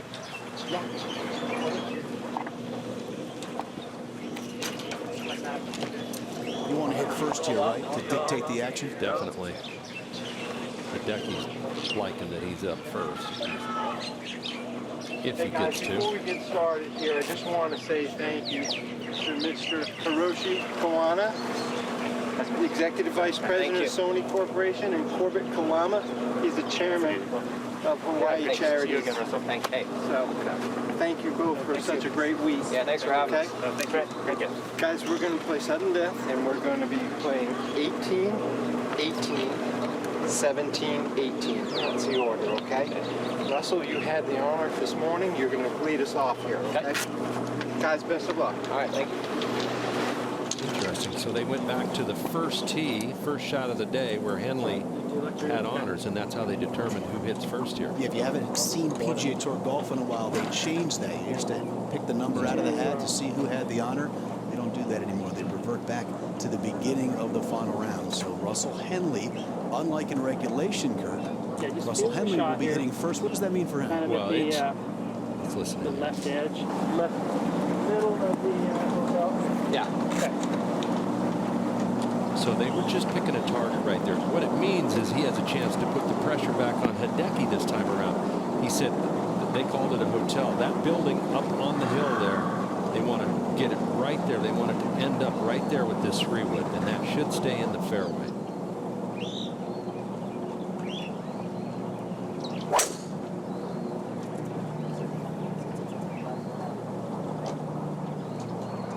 It's going right again towards that bunker. Boy, he is And uncomfortable with that tee shot. just like in regulation, dives into the bunker. That'll be a layup.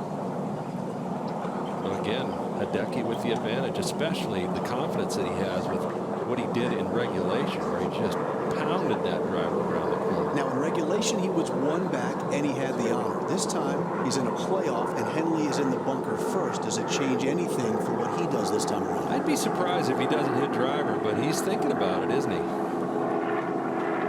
Wow. I think you're right. I think he figures that this probably overall gives him a better chance to be in the fairway. With Henley in the bunker now, he's going to have an advantage if it gets in the fairway. I definitely think Russell Henley's ball in the bunker has affected this decision. Definitely.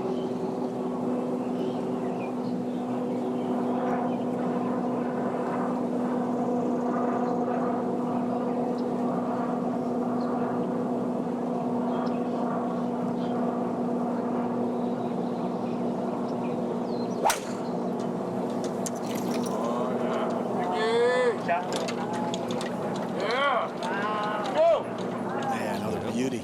And the advantage goes to Matsuyama here. Very soft bounce. In the fairway, but much farther back than where he was in regulation. But still, with the advantage because of where Russell Henley is, Russell will have to lay up again. Yeah, and he can still get there, no problem. You know, maybe a hybrid possibly or a long iron, but no problem for Matsuyama to get home in 2.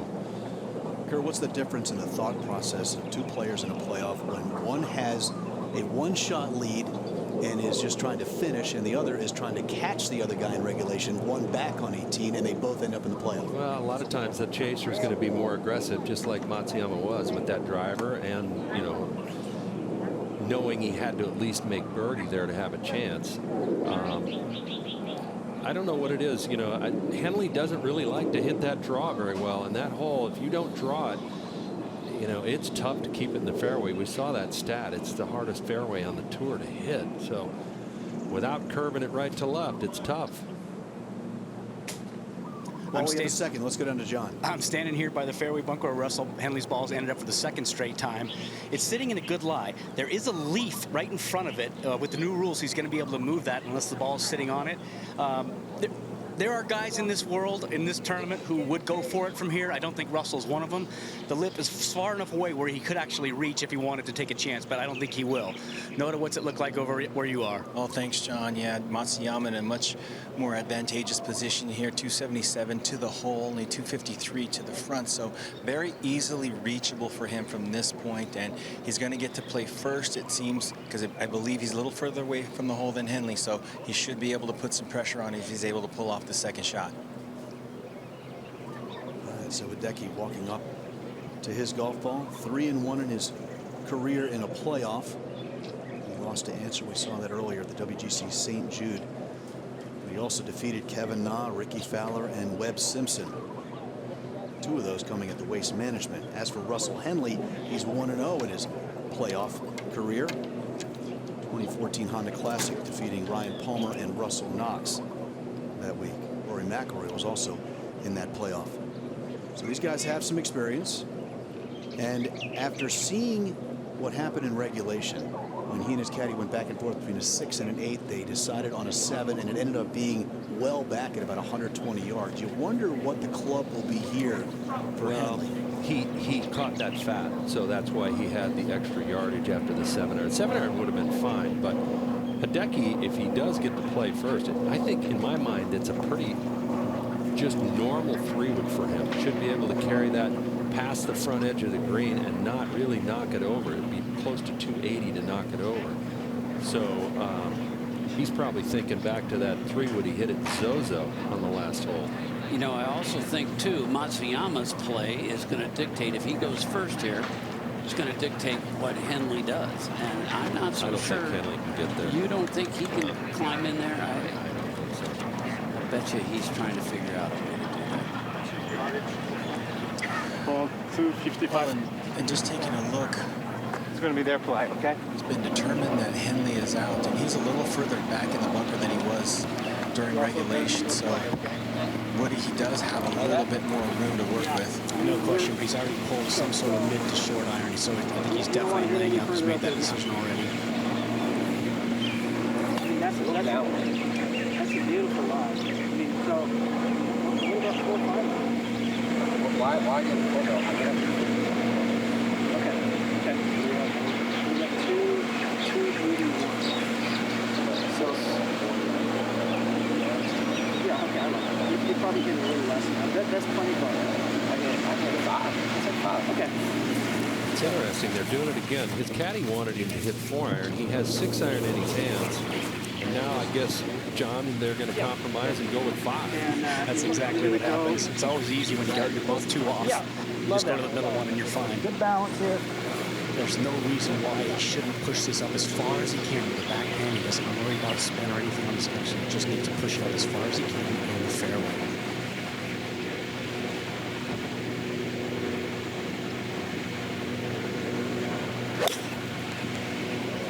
Yeah, good contact there. Good shot. It's much further up there, too. So probably sand wedge range this time. Well, guys, I have to say advantage Matsuyama. He's got 3-wood in his hand, 253 to the front, 62 covers the bunker left, and 77 to the hole. So anything in the center of the green would just put a lot of pressure on Henley right now. Doesn't have to take much off this either. Probably aim a little left and try to hit that little bit of a cut with this 3-wood that he likes to go to.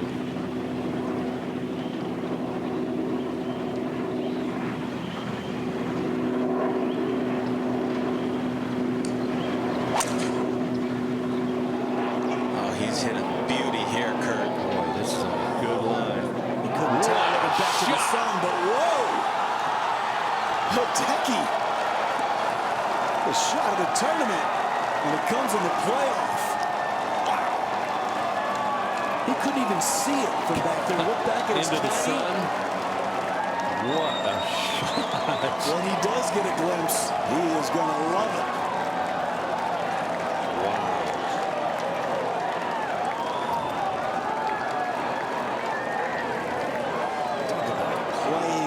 Champion, having the heart of a champion, meaning to step up, does so in regulation, and then again finds the fairway off the tee at a very difficult driving hole. Just at the par 5 18th. Amazing. Blistered a high cut in there. It flew 270-ish.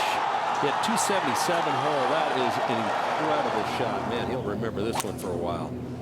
Take a look. He looks back. I can't see it. Where is it? Oh, man. Listen to the crowd. And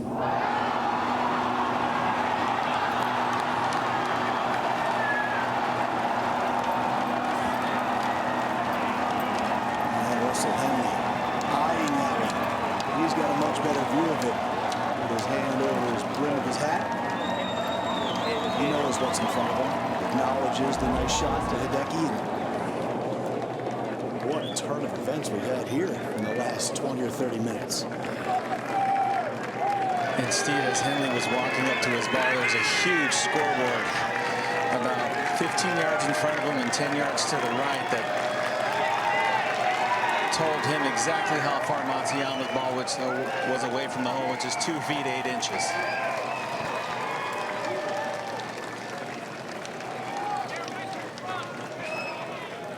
There have only been 2 eagles today at 18. Hideki is less than 3 feet away. And remember, Henley had to lay up, so he'll be hitting his 3rd from the fairway.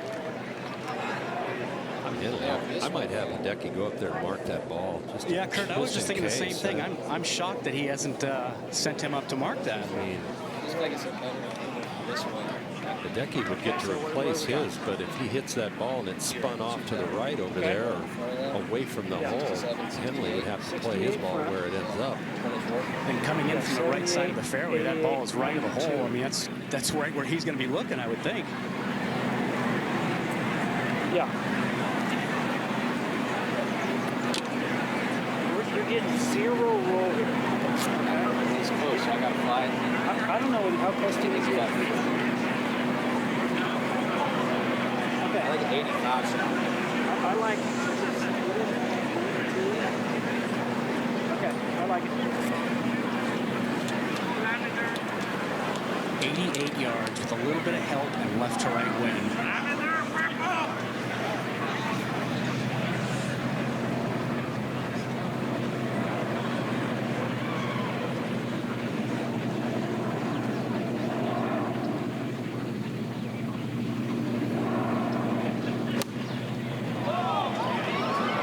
Carrying it way back there. This is too much. So that is really deep. Just to set the stage for you, Hideki's less than 3 feet for a 3 at the par 5 18. Henley will now be hitting his 4th from way beyond the green.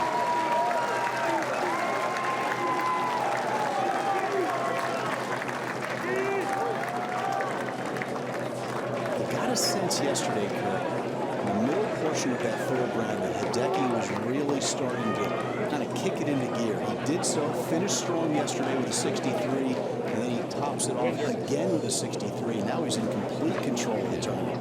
He's played really confident golf over the last 36 holes, now 37 holes. But I think, you know, again, the difference maker for him, he doesn't always putt the ball well. This week's going to be his best performance ever on the greens. And that is a total difference maker if he starts putting like that. You know, not every week. You don't expect to lead the field every week in stroking and putting. But if Matsuyama becomes a top 30 putter, the way he strikes it, it's scary how good he'll be. One of the great qualities a phenomenal professional athlete can have is patience. You just wait it out. You never know. Stay strong, stay with your game plan, remain confident, and who knows if you're going to be the last man standing, and that's what it looks like is going to take place this week for Hideki. But I also think that part of it is, Henley gets a real line there early on, but part of it is playing with Henley was good for Hideki because he could force the issue. He could put pressure on him, which he did all day long, hitting quality shots. The way the front line looked, it didn't look like Henley was going to have any problems, but Hideki just kept pressing and pressing and hitting great shots. It finally, I think, got to Henley just a little bit. Yeah, he made the turn in 29 after that eagle at 5. He had birdied 6, 7, and 8 as well. Had a 5-shot lead. And then things kind of turned around a little bit, not through poor play from Russell Henley. He didn't make a birdie on the back nine. He did have a bogey at 11, but this one is a Hideki victory as opposed to a Henley loss. Hideki could sense that he had a chance, I think, still. Absolutely. Poor wedge shot that Henley hit on 10, then a bad tee shot at 11 where he couldn't get it up and down, and bogey at 11. You know, Hideki could tell that I think he felt in the whole back nine that there was going to be a chance. Guys, Henley's ball was close to this TV tower back here in the guide wires. He took relief from that, took a drop, and now he's chipping. No penalty, obviously, but he had a pretty good lie on some tight grass. He's gone into some fluffy stuff and it's sitting down, so I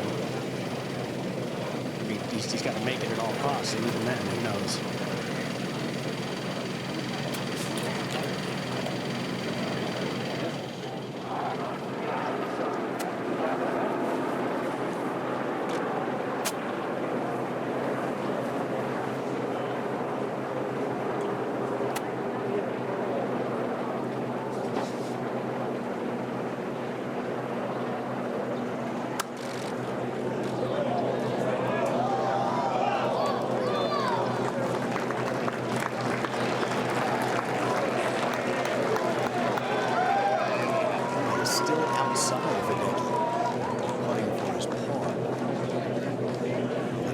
beats it out.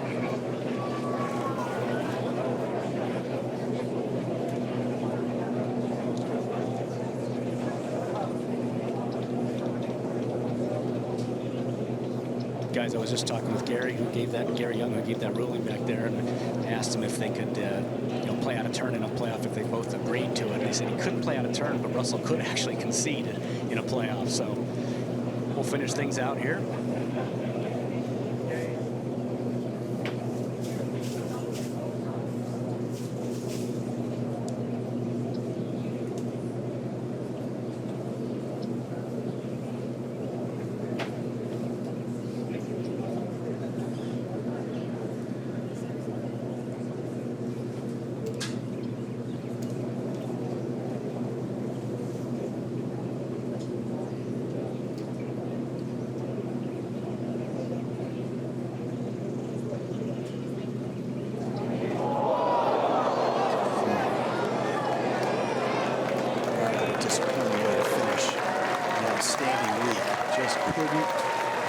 Get it to the finish line. So now it's Hideki Matsuyama.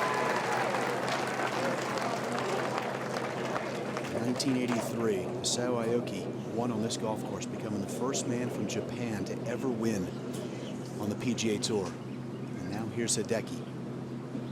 Japan's greatest golfing exploit, getting a win in the 50th state. Hideki Matsuyama is the winner in a playoff at the Sony Open in Hawaii in dramatic fashion.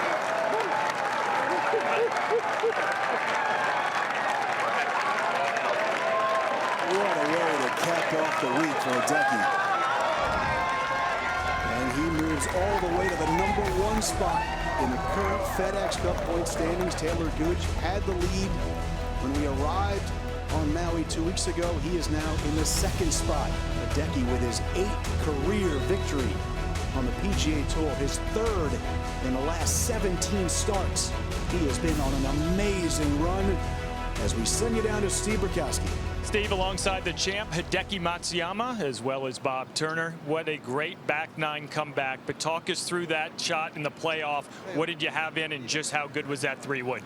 そうですね、後半、前半で5ストロークビハインドだったんですけど、10、11いいプレーができましたし、プレーオフですごいいいショットが打てたなと思います。Yeah, I was 5 back at the turn. Russell was just playing beautifully, and I got on a roll, and I'm glad it came out this way. What does it mean for you to win this tournament in Hawaii in front of all these fans supporting you? そうですね、青木さんが初めて日本人としてね、PGA ツアーで勝ったところで、僕はね、また勝ててすごく嬉しいなと思ってます。I'm really happy. This is the first tournament that a Japanese player won on the PGA Tour when Isao Aoki won here, and to follow him up is just I'm over the moon. Hideki, congratulations, well done. Thank you. Steve. All right, Steve. What a moment for Hideki to nail down the win with such a great second shot into the green. And in playoff fashion, he wins with an eagle at 18. And it's worth pointing out the last 2 victories on tour have come with an eagle at 18. One on the 72nd hole at the Zozo, one on the 73rd hole here at the Sony. You can listen exclusively to the winner's press conference as Hideki Matsuyama is a winner once again, the 8th victory in his career, and now he matches KJ Choi, the most accomplished golfers from the Asian continent. Log on to PGATour.com and listen exclusively to the winner's press conference. This concludes the PGA Tour's final round coverage of the Sony Open Hawaii from Waialae Country Club in Honolulu.